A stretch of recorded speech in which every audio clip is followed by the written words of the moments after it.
आज हम जानेंगे कि हमारा ब्रह्मांड कैसे बना और इसकी शुरुआत कैसे हुई। वैज्ञानिकों के अनुसार ब्रह्मांड की उत्पत्ति लगभग 13.8 अरब साल पहले एक विशाल विस्फोट से हुई, जिसे बिग बैंग थ्योरी कहा जाता है। इस विस्फोट के बाद समय, अंतरिक्ष, पदार्थ और ऊर्जा की शुरुआत हुई। धीरे धीरे आकाश गंगाए, तारे, ग्रह और अन्य खगोलीय पिंड बने। ब्रह्मांड, द यूनिवर्स, एक परम कहानी है विस्तार, ऊर्जा और विकास की 13.8 अरब साल पुरानी महागाथा।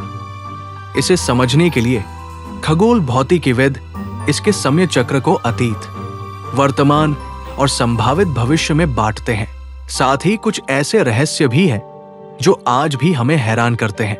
यहाँ ब्रह्मांड का विस्तृत विवरण दिया गया है। अतीत, ये सब कैसे शुरू हुआ? हमारा ब्रह्मांड हमेशा से वैसा नहीं था जैसा आज हम देखते हैं। ये एक अविश्वसनीय रूप से गर्म, सघन अवस्था से विकसित होकर आज के विशाल रूप में पहुंचा है। बिग बैंग सिद्धांत, द बिग बैंग थियरी, ब्रह्मांड की उत्पत्ति को समझाने वाला सबसे प्रमुख और वैज्ञानिक रूप से सिद्ध मॉडल है। अक्सर लोग सोचते हैं कि बिग बैंग अंतरिक्ष में होने वाला कोई बहुत बड़ा धमाका, एक्सप्लोजन था, जैसे कोई बम फटा हो। लेकिन वैज्ञानिक दृष्टिकोण से ये एक गलत धारणा है। बिग बैंग अंतरिक्ष में नहीं हुआ था, बल्कि ये अंतरिक्ष का ही फैलाव, एक्सपांशन ऑफ स्पेस था। आइए इसे शुरुआत से एक विस्तृत वैज्ञानिक समयरेखा, टाइमलाइन के जरिए समझते हैं। एक, शून्य का क्षण, सिंगुलैरिटी। द सिंगुलैरिटी 13.8 अरब साल पहले। समय, टाइम और स्थान, स्पेस का जन्म यहीं से हुआ। बिग बैंग से पहले क्या था? यह भौतिक विज्ञान, फिजिक्स के लिए आज भी एक रहस्य है। शुरुआत में पूरे ब्रह्मांड का सारा द्रव्यमान, मास और ऊर्जा, एनर्जी एक सुई की नोक से भी छोटे, असीमित रूप से सघन, डेंस और अनंत गर्म बिंदु में सिमटी हुई थी। इसे सिंगुलैरिटी कहते हैं। इस बिंदु पर हमारे आज के भौतिकी के नियम, जैसे गुरुत्वाकर्षण, काम नहीं करते थे। 2, ब्रह्मांडीय मुद्रास्फीति, कॉस्मिक इन्फ्लेशन 10-36 सेकंड। अस्तित्व में आने के 1 सेकंड के खरबवें हिस्से के भी सूक्ष्म अंश में ब्रह्मांड का विस्तार एक अकल्पनीय गति से हुआ। ये फैलाव प्रकाश की गति से भी तेज था। ये एक सूक्ष्म बिंदु से फैलकर एक गोल्फ की गेंद के आकार और फिर और बड़ा हो गया। इस फैलाव ने अंतरिक्ष को समतल, फ्लैट कर दिया। 3, मूल कणों का निर्माण, formation of fundamental particles 10-6 second. जैसे जैसे ब्रह्मांड तेजी से फैल रहा था, वो ठंडा भी हो रहा था। थर्मोडायनामिक्स के नियम के अनुसार इस समय ब्रह्मांड क्वार्क-ग्लून प्लाज्मा नामक एक बेहद गर्म सूप की तरह था। जैसे ही तापमान थोड़ा कम हुआ, क्वार्क आपस में जुड़ने लगे और उन्होंने ब्रह्मांड के सबसे पहले प्रोटॉन, प्रोटॉन्स और न्यूट्रॉन्स बनाए।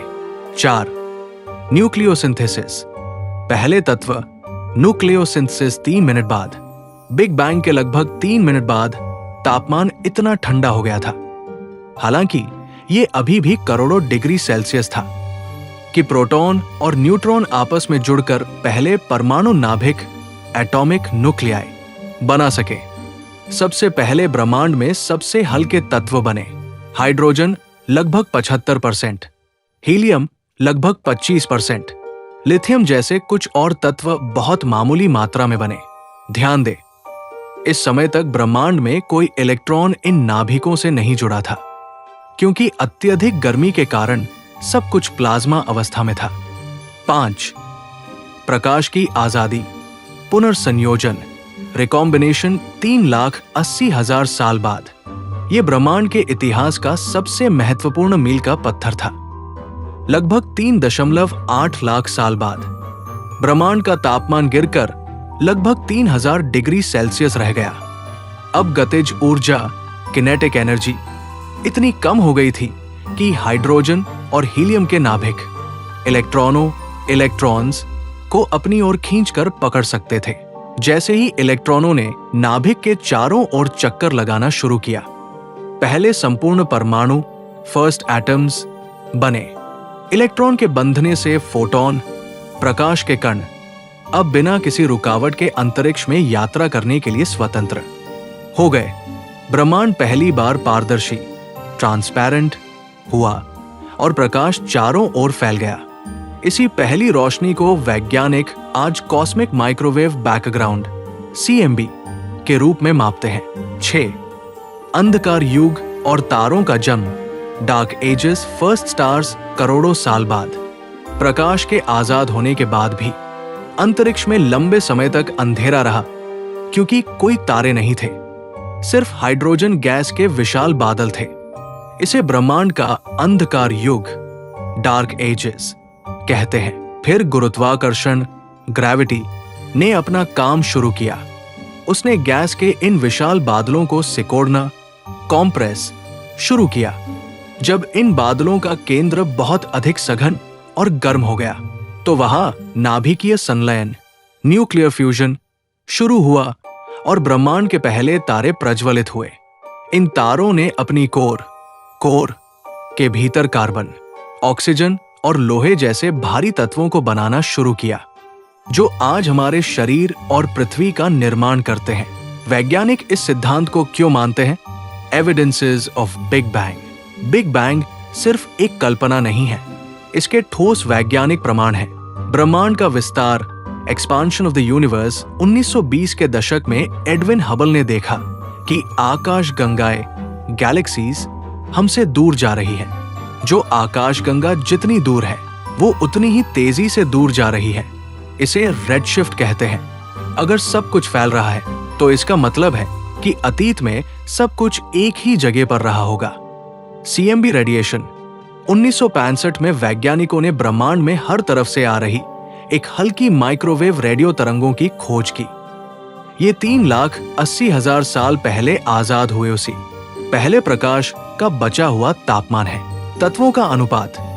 आज हम ब्रह्मांड में हाइड्रोजन और हीलियम की जो मात्रा देखते हैं वो बिग बैंग सिद्धांत के गणितीय मॉडल मैथमेटिकल मॉडल से बिल्कुल मेल खाती है। संक्षेप में कहें तो बिग बैंग वो प्रक्रिया है जिसने शुद्ध ऊर्जा को पदार्थ मैटर में बदला और आज की दुनिया के रसायन विज्ञान केमिस्ट्री और भौतिकी फिजिक्स की नींव रखी। कॉस्मिक इन्फ्लेशन या ब्रह्मांडीय मुद्रास्फीति बिग बैंग सिद्धांत का एक बेहद महत्वपूर्ण और सबसे हैरान करने वाला हिस्सा है। इसे आसान शब्दों में समझे तो बिग बैंग के तुरंत बाद एक ऐसा पल आया जब ब्रह्मांड सामान्य गति से नहीं बल्कि अकल्पनीय और डरावनी गति से एक्सपोनेंशियली फैला। ये फैलाव प्रकाश की गति से भी कई गुना तेज था। आइए इस घटना को गहराई से समझते हैं। 1. ये कब हुआ और कितना तेज था? The timing and scale. ये घटना बिग बैंग के बिल्कुल बाद 10⁻36 सेकंड यानी 1 सेकंड के खरबवें हिस्से के भी सूक्ष्म अंश पर शुरू हुई और लगभग 10⁻32 सेकंड पर खत्म हो गई। विस्तार का पैमाना। इस एक पल से भी छोटे समय में ब्रह्मांड का आकार कम से कम 10-26 गुना बढ़ गया। एक उदाहरण से समझे। कल्पना कीजिए कि एक परमाणु एटम के आकार की कोई चीज पलक झपकने से भी पहले अचानक हमारी पूरी आकाशगंगा मिल्की वे जितनी बड़ी हो जाए। इन्फ्लेशन ठीक ऐसा ही था। 2. वैज्ञानिकों को इस सिद्धांत की जरूरत क्यों पड़ी? Why do we need this theory? 1980 के दशक की शुरुआत में एलन गुट नामक वैज्ञानिक ने यह सिद्धांत दिया था। इसका कारण यह था कि पुराने बिग बैंग सिद्धांत में 3 बहुत बड़ी खामियां प्रॉब्लम्स थी जिन्हें कॉस्मिक इन्फ्लेशन ही सुलझा सकता था। A. Horizon problem. The horizon problem तापमान की समानता। अगर आप ब्रह्मांड के एक कोने को देखें और फिर बिल्कुल विपरीत दिशा में दूसरे कोने को देखें तो दोनों जगह अंतरिक्ष का तापमान बिल्कुल एक समान लगभग -270 डिग्री सेल्सियस है। समस्या ये दोनों कोने एक दूसरे से अरबों प्रकाश वर्ष दूर हैं। प्रकाश को भी एक कोने से दूसरे कोने तक जाने के लिए ब्रह्मांड की उम्र 13.8 अरब साल से ज्यादा समय चाहिए। तो फिर इन दोनों ने अपना तापमान एक जैसा कैसे किया? इन्फ्लेशन का समाधान। इन्फ्लेशन बताता है कि विस्तार से पहले ब्रह्मांड का वह सारा हिस्सा एक साथ एक ही बहुत छोटी जगह पर जुड़ा हुआ था। वहां उनका तापमान एक समान हो गया। फिर अचानक इन्फ्लेशन ने उन्हें इतनी तेजी से एक दूसरे से दूर फेंक दिया कि वे ब्रह्मांड के अलग अलग कोनों में चले गए, लेकिन उनका तापमान समान ही रहा। B, flatness problem. The flatness problem. ब्रह्मांड का आकार समतल क्यों है? आइंस्टीन की थ्योरी के अनुसार ब्रह्मांड का आकार घुमावदार, कर्व्ड हो सकता था, जैसे एक गेंद या घोड़े की काठी की तरह। लेकिन अवलोकन बताते हैं कि हमारा ब्रह्मांड एकदम समतल, फ्लैट है। इन्फ्लेशन का समाधान। अगर आप एक बहुत छोटे गुब्बारे को अचानक पृथ्वी जितना बड़ा फुला दें, तो उसकी सतह हमें बिल्कुल चपटी, फ्लैट लगेगी। इन्फ्लेशन ने अंतरिक्ष के साथ बिल्कुल ऐसा ही किया। उसने ब्रह्मांड को इतना ज्यादा खींच दिया कि वो अब हमें गणितीय रूप से समतल लगता है। C, magnetic monopole problem. Magnetic monopole problem. प्रारंभिक ब्रह्मांड की अत्यधिक गर्मी में कुछ ऐसे दुर्लभ और भारी कण, जैसे मैग्नेटिक मोनोपोल, जिनमें केवल एक ही ध्रुव हो, बनने चाहिए थे, जो हमें आज हर जगह दिखने चाहिए। लेकिन हमने आज तक एक भी ऐसा कण नहीं देखा है। इन्फ्लेशन का समाधान। इन्फ्लेशन ने अंतरिक्ष को इतना ज्यादा फैला दिया कि वे दुर्लभ कण पूरे ब्रह्मांड में बिखर कर इतने विरल, डाइल्यूटेड हो गए कि अब उन्हें ढूंढना भूसे के ढेर में सुई ढूंढने जैसा है। 3, इन्फ्लेशन कैसे हुआ? The mechanism. वैज्ञानिक मानते हैं कि इसके पीछे इन्फ्लेटन फील्ड नाम की एक रहस्यमयी ऊर्जा का हाथ था। इस ऊर्जा ने गुरुत्वाकर्षण, ग्रेविटी के बिल्कुल विपरीत काम किया। गुरुत्वाकर्षण चीजों को पास खींचता है, लेकिन इस फील्ड ने एक एंटी ग्रेविटी का काम किया और अंतरिक्ष को अविश्वसनीय ताकत से बाहर की ओर धकेल दिया। जब ये ऊर्जा क्षेत्र खत्म हुआ, तो वो ऊर्जा पदार्थ और विकिरण, मैटर एंड रेडिएशन में बदल गई और ब्रह्मांड का सामान्य धीमा फैलाव शुरू हुआ। 4, इन्फ्लेशन और आज की आकाश गंगाएं। The seeds of galaxies. Inflation का सबसे खूबसूरत परिणाम यह है कि आज हम आकाश गंगाएं, तारे और ग्रह देख पाते हैं। क्वांटम भौतिकी, क्वांटम फिजिक्स के अनुसार सबसे छोटे स्तर पर ऊर्जा में हमेशा मामूली उतार चढ़ाव, क्वांटम फ्लक्चुएशंस होते रहते हैं।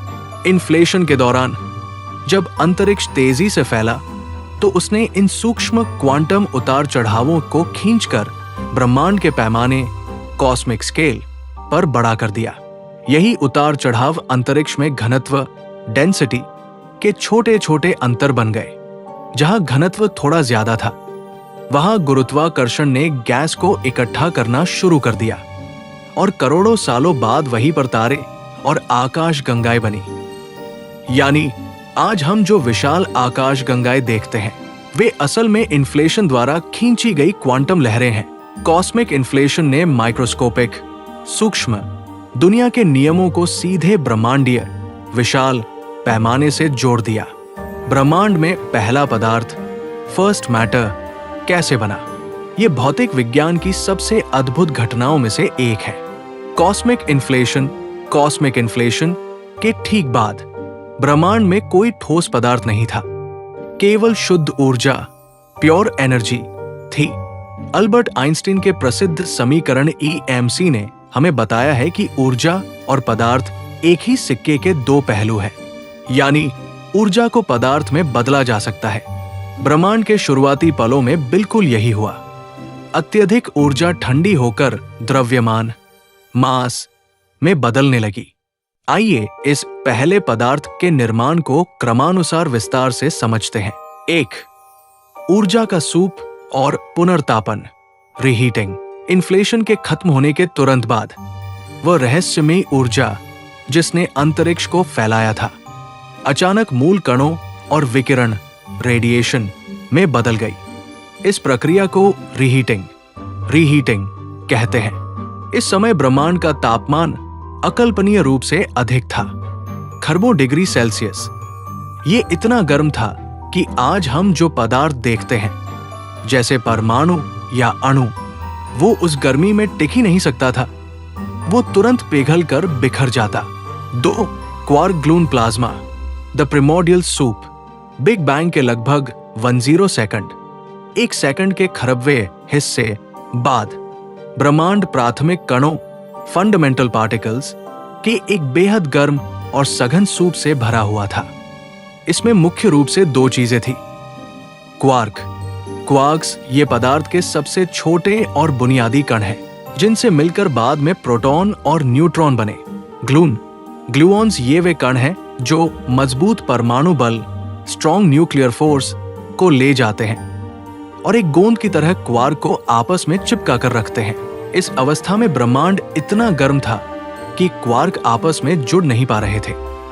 वे एक तरल प्लाज्मा, लिक्विड प्लाज्मा के रूप में स्वतंत्र रूप से तैर रहे थे। इसे भौतिकी में क्वार्क ग्लून प्लाज्मा कहा जाता है। 3 ब्रह्मांड का सबसे बड़ा युद्ध, मैटर बनाम anti matter, matter versus anti matter. ये वो चरण है जिसने तय किया कि आज हम अस्तित्व में होंगे या नहीं। जब ऊर्जा कणों में बदल रही थी, तो क्वांटम नियमों के अनुसार हर पदार्थ, मैटर कण के साथ एक प्रतिपदार्थ, एंटी मैटर कण भी बन रहा था। नियम यह है कि जब मैटर और एंटी मैटर आपस में टकराते हैं, तो वे एक दूसरे को नष्ट कर देते हैं और वापस शुद्ध ऊर्जा, रोशनी में बदल जाते हैं। ब्रह्मांड में ये महाविनाश, अन्नाइलेशन शुरू हो गया। लेकिन यहां एक चमत्कार हुआ। प्रकृति में एक बहुत ही सूक्ष्म असंतुलन, एसिमेट्री पैदा हो गया। हर 1 अरब एंटीमैटर कणों के मुकाबले 1 अरब 1,000,000,000,001 मैटर कण बने। आपस में टकराकर 1 से 1 अरब कण नष्ट हो गए, लेकिन वो एक अतिरिक्त मैटर का कण बच गया। आज ब्रह्मांड में मौजूद हर एक आकाशगंगा, तारा, ग्रह और आप स्वयं उसी बचे हुए एक हिस्से से बने हैं। 4 प्रोटॉन और न्यूट्रॉन का जन्म, हैड्रॉन ईपॉक। जैसे ही ब्रह्मांड की उम्र 1 माइक्रोसेकंड, 1 सेकंड का 10 लाखवां हिस्सा हुई, तापमान थोड़ा गिरकर लगभग 10 खरब डिग्री सेल्सियस हो गया। ये अभी भी बहुत गर्म था, लेकिन इतना ठंडा जरूर हो गया था कि ग्लून अपना काम शुरू कर सके। ग्लून ने स्वतंत्र तैरते हुए क्वार्क्स को 3-3 के समूह में पकड़कर मजबूती से बांधना शुरू कर दिया। 2 up quark plus 1 down quark मिलकर बने एक proton. 1 up quark plus 2 down quark मिलकर बने एक न्यूट्रॉन। इस प्रकार ब्रह्मांड में पहली बार वे स्थिर कण अस्तित्व में आए जो आगे चलकर परमाणु का निर्माण करने वाले थे। 5 पहले नाभिकों का निर्माण, बिग बैंग न्यूक्लियोसिंथेसिस। ब्रह्मांड लगातार फैल और ठंडा हो रहा था। बिग बैंग के लगभग 3 मिनट बाद तापमान गिरकर 1 अरब डिग्री सेल्सियस के आसपास आ गया। अब प्रोटॉन और न्यूट्रॉन की गति इतनी धीमी हो गई थी कि वे एक दूसरे से टकराकर जुड़ सकें नाभिकीय संलयन या न्यूक्लियर फ्यूजन के जरिए। ज्यादातर प्रोटॉन अकेले ही रहे और उन्होंने ब्रह्मांड का सबसे सरल और पहला तत्व बनाया, हाइड्रोजन का नाभिक।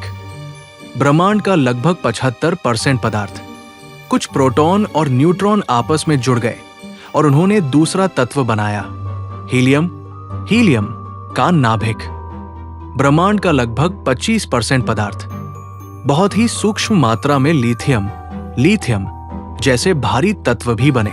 निष्कर्ष, ये ध्यान रखना महत्वपूर्ण है कि इन शुरुआती 3 मिनटों के बाद ब्रह्मांड में पदार्थ की नींव, हाइड्रोजन और हीलियम के नाभिक तो बन गई थी, लेकिन अभी तक कोई पूर्ण परमाणु, एटम नहीं बना था।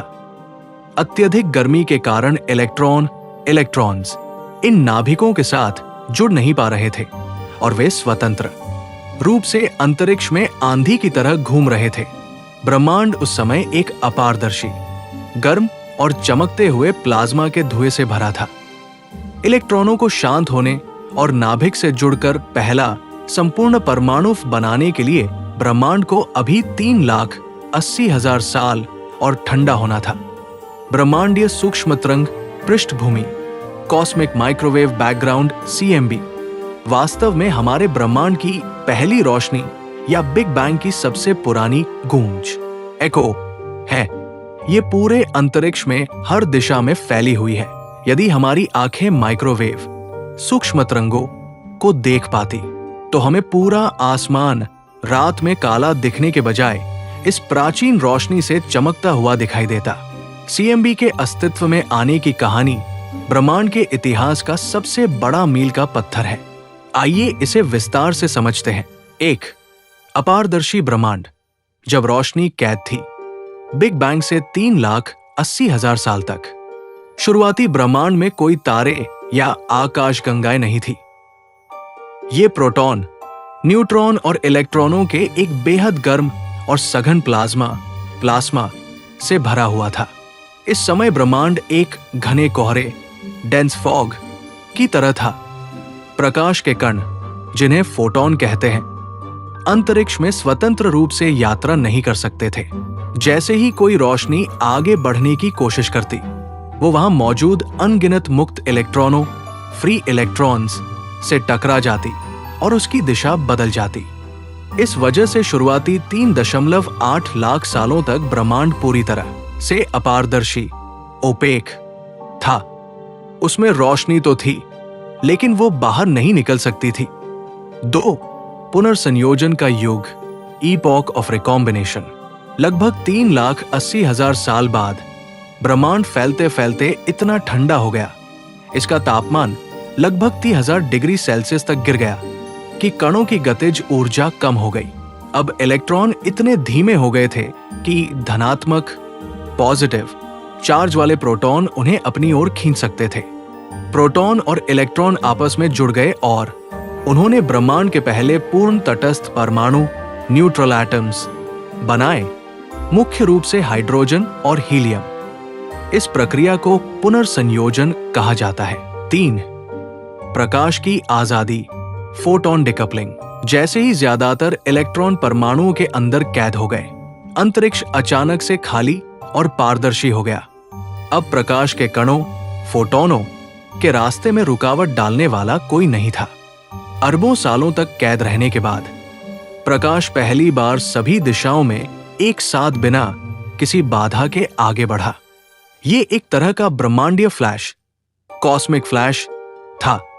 उस समय निकली यही पहली और आजाद रोशनी आज कॉस्मिक माइक्रोवेव बैकग्राउंड, CMB के रूप में अंतरिक्ष में मौजूद है। ये आज माइक्रोवेव क्यों बन गई है?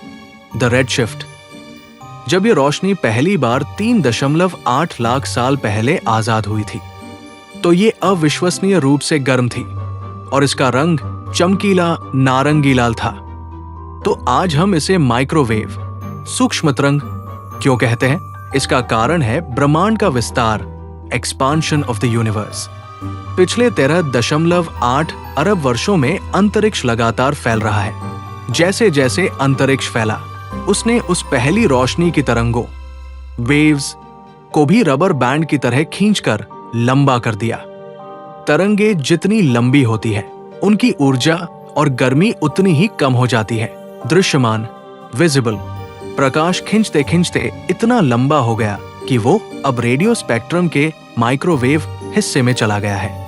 इसका तापमान गिरकर अब केवल -270.4 डिग्री सेल्सियस, लगभग 2.7 केल्विन रह गया है, जो परम शून्य, एब्सोल्यूट जीरो से बस थोड़ा सा ही ऊपर है। CMB की अनपेक्षित खोज, अ हैप्पी एक्सीडेंट। CMB की खोज विज्ञान के इतिहास की सबसे प्रसिद्ध दुर्घटनाओं में से एक है। 1965 में अर्नो पेंजियास और रॉबर्ट विल्सन नाम के 2 वैज्ञानिक अमेरिका के बेल लैब्स में एक बड़े हॉर्न एंटेना पर काम कर रहे थे। उन्हें अपने एंटीना में लगातार एक रहस्यमयी हिस हिस या शोर सुनाई दे रहा था। उन्होंने कबूतरों की बीट साफ की, केबल बदले, सब कुछ किया, लेकिन वो शोर नहीं गया। वे एंटीना को आकाश में जिस भी दिशा में मोड़ते, वो शोर एक समान आता था। अंततः उन्हें एहसास हुआ कि वे कोई तकनीकी खराबी नहीं, बल्कि 13.8 अरब साल पुराने बिग बैंग की बची हुई ऊष्मा सुन रहे थे। इस खोज के लिए उन्हें नोबेल पुरस्कार मिला। विज्ञान के लिए इसका महत्व सीएमबी वैज्ञानिकों के लिए एक टाइम मशीन की तरह काम करता है। बिग बैंग का सबसे ठोस प्रमाण यह साबित करता है कि ब्रह्मांड कभी बहुत गर्म और सघन था। आकाश गंगाओं के बीच सीड्स ऑफ गैलेक्सीज जब आधुनिक उपग्रहों जैसे WMAP और प्लैंक ने सीएमबी की बहुत सूक्ष्म तस्वीरें ली, तो उन्होंने देखा कि इसका तापमान हर जगह बिल्कुल एक समान नहीं है। इसमें बहुत ही सूक्ष्म, 1 डिग्री के 1,00,000वें हिस्से जितने छोटे उतार चढ़ाव है। ये तापमान के सूक्ष्म अंतर ही वे जगह थी जहां पदार्थ थोड़ा ज्यादा सघन था, और इन्हीं जगहों पर गुरुत्वाकर्षण ने अरबों सालों में काम करके आज की आकाश गंगाएं, तारे और ग्रह बनाए।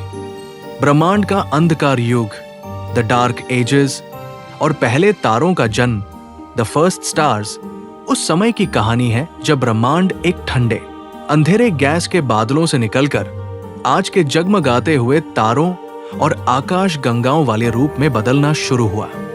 इसे ब्रह्मांड का कॉस्मिक डॉन या ब्रह्मांडीय भोर भी कहा जाता है। आइए इस युग को विस्तार से समझते हैं। 1. ब्रह्मांड का अंधकार युग, the cosmic dark ages. CMB, cosmic microwave background के प्रकाश के आजाद होने के बाद बिग बैंग के लगभग 3,80,000 साल बाद ब्रह्मांड में पूरी तरह से शांति छा गई। अंधेरा क्यों था? उस समय कोई तारे, ग्रह या आकाश गंगाएं नहीं थी जो रोशनी पैदा कर सके। पूरा ब्रह्मांड मुख्य रूप से तटस्थ, न्यूट्रल, हाइड्रोजन और हीलियम गैस के विशाल अदृश्य बादलों से भरा हुआ था। ये कैसा दिखता? यदि आप उस समय मौजूद होते तो आपको हर तरफ केवल घुप अंधेरा दिखाई देता। अंतरिक्ष में कोई चमक नहीं थी, कोई रोशनी नहीं थी। डार्क मैटर की भूमिका, इस अंधेरे में भी एक अदृश्य शक्ति काम कर रही थी। डार्क मैटर, इन्फ्लेशन के दौरान घनत्व में जो मामूली अंतर पैदा हुए थे, वहां डार्क मैटर इकट्ठा होने लगा और उसने एक अदृश्य गुरुत्वाकर्षण का ढांचा, स्कैफोल्डिंग, बनाना शुरू कर दिया। 2. गुरुत्वाकर्षण का धीमा काम, द स्क्वीज ऑफ ग्रेविटी। ये अंधकार युग करोड़ों सालों तक चला। इस दौरान डार्क मैटर के गुरुत्वाकर्षण ने हाइड्रोजन और हीलियम गैस को अपनी ओर खींचना शुरू किया। जैसे जैसे विशाल गैस के बादल एक जगह पर घने होते गए, उनके अंदर का दबाव, प्रेशर और तापमान, टेम्परेचर बढ़ने लगा। गैस के अणु एक दूसरे से टकराने लगे, जिससे अत्यधिक घर्षण और गर्मी पैदा हुई। 3. पहले तारों का प्रज्वलन, ignition of the first stars. Big bang के लगभग 10 से 40 करोड़ साल बाद कुछ गैस के बादलों के केंद्र, कोर, इतने सघन और गर्म, करोड़ों डिग्री सेल्सियस हो गई कि एक जादुई प्रक्रिया शुरू हुई। नाभिकीय संलयन, न्यूक्लियर फ्यूजन। हाइड्रोजन के परमाणु आपस में भारी गति से टकराकर हीलियम में बदलने लगे और इस प्रक्रिया में भारी मात्रा में ऊर्जा और प्रकाश पैदा हुआ। यहीं पर ब्रह्मांड में पहली बार रोशनी चमकी और पहले तारों का जन्म हुआ। करोड़ों सालों का अंधेरा छंटने लगा। ये पहले तारे कैसे थे? Population 3 stars.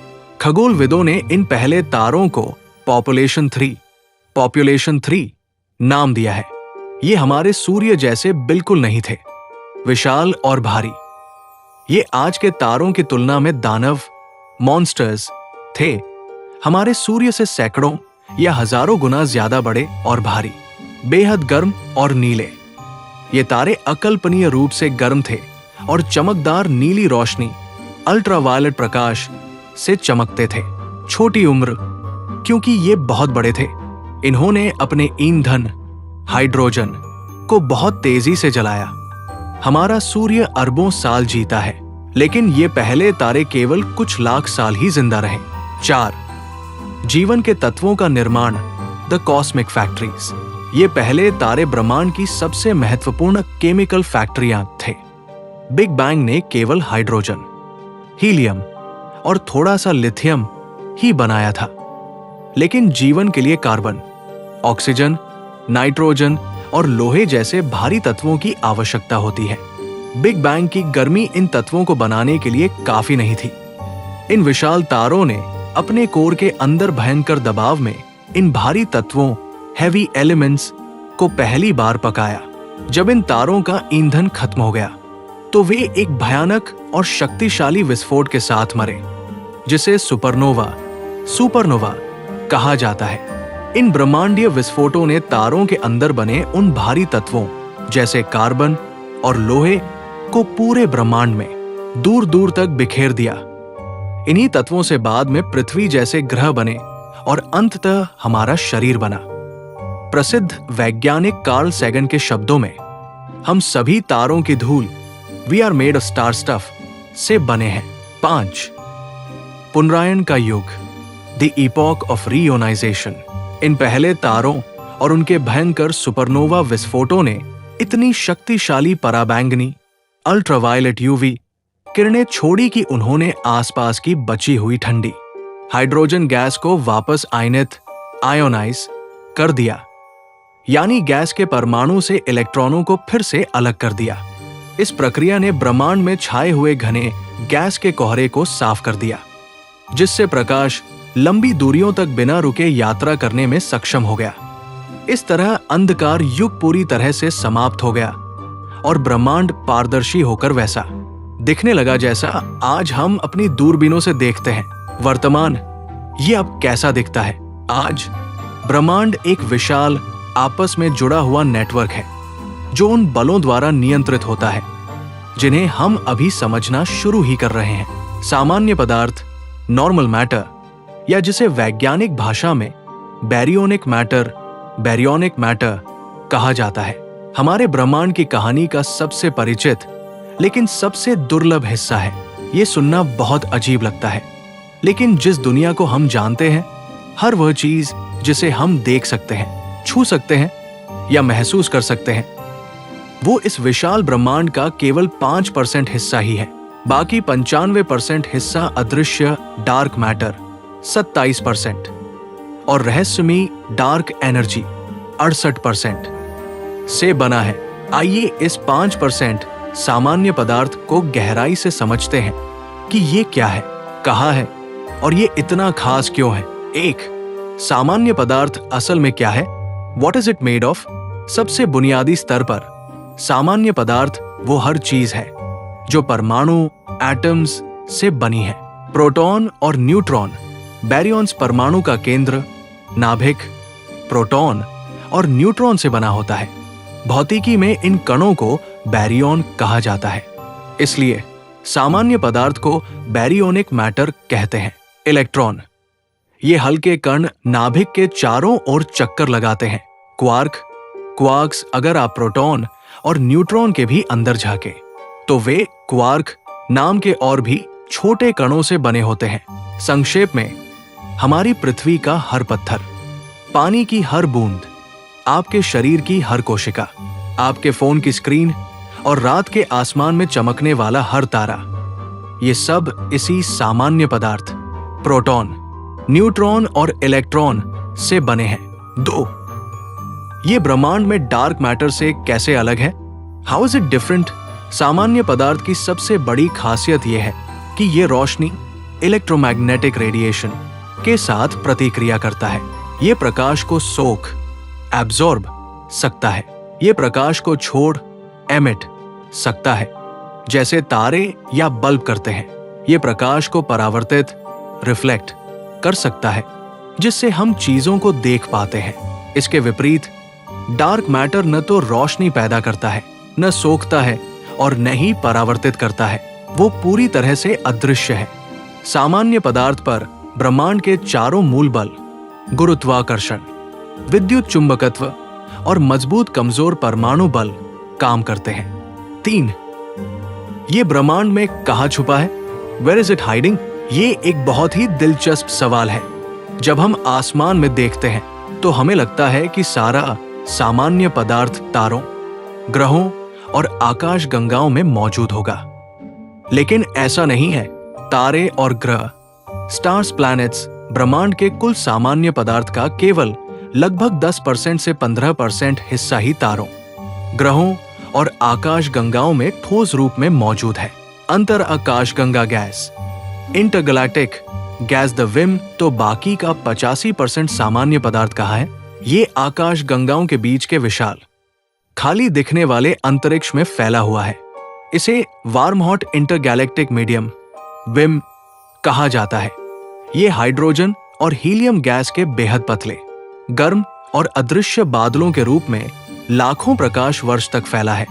ये इतना विरल, पतला है कि अगर आप एक कमरे जितनी जगह लें तो उसमें शायद इस गैस का सिर्फ 1 या 2 परमाणु ही मिलेगा। 4. सामान्य पदार्थ की अवस्थाएं, states of normal matter in space. पृथ्वी पर हम पदार्थ को मुख्य रूप से 3 रूपों में देखते हैं: ठोस, सॉलिड, तरल, लिक्विड, और गैस। लेकिन ब्रह्मांडीय स्तर पर कहानी बिल्कुल अलग है। प्लाज्मा ब्रह्मांड में मौजूद 99% से ज्यादा सामान्य पदार्थ प्लाज्मा अवस्था में है। जब गैस बहुत ज्यादा गर्म हो जाती है, जैसे तारों के अंदर, तो परमाणु से इलेक्ट्रॉन छिटक कर अलग हो जाते हैं और वह एक आयोनाइज्ड सूप बन जाता है। सूर्य और सभी तारे प्लाज्मा के ही विशाल गोले हैं। ठोस और तरल पदार्थ, पूरे ब्रह्मांड के पैमाने पर देखें तो बर्फ, पानी, चट्टानें या धातुएं, ठोस और तरल अविश्वसनीय रूप से दुर्लभ, रेयर है। पृथ्वी जैसा चट्टानी ग्रह और उस पर बहता हुआ पानी ब्रह्मांड में एक बहुत ही खास और असामान्य चीज है। ब्रह्मांड का सबसे बड़ा चमत्कार, द ग्रेटेस्ट मिरेकल। यद्यपि सामान्य पदार्थ पूरे ब्रह्मांड का सिर्फ 5% है, लेकिन ये ब्रह्मांड का सबसे जटिल और खूबसूरत हिस्सा है। डार्क मैटर केवल चीजों को गुरुत्वाकर्षण से एक साथ बांध सकता है और डार्क एनर्जी केवल चीजों को दूर धकेल सकती है। लेकिन ये हमारा 5% सामान्य पदार्थ ही है जो आपस में जुड़कर रसायन विज्ञान, केमिस्ट्री बनाता है।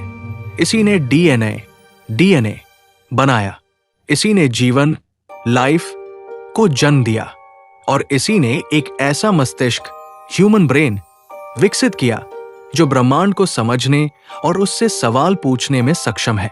एक तरह से हम इंसान ब्रह्मांड का ही वो हिस्सा है जिसने स्वयं को देखने के लिए आंखें खोल ली है।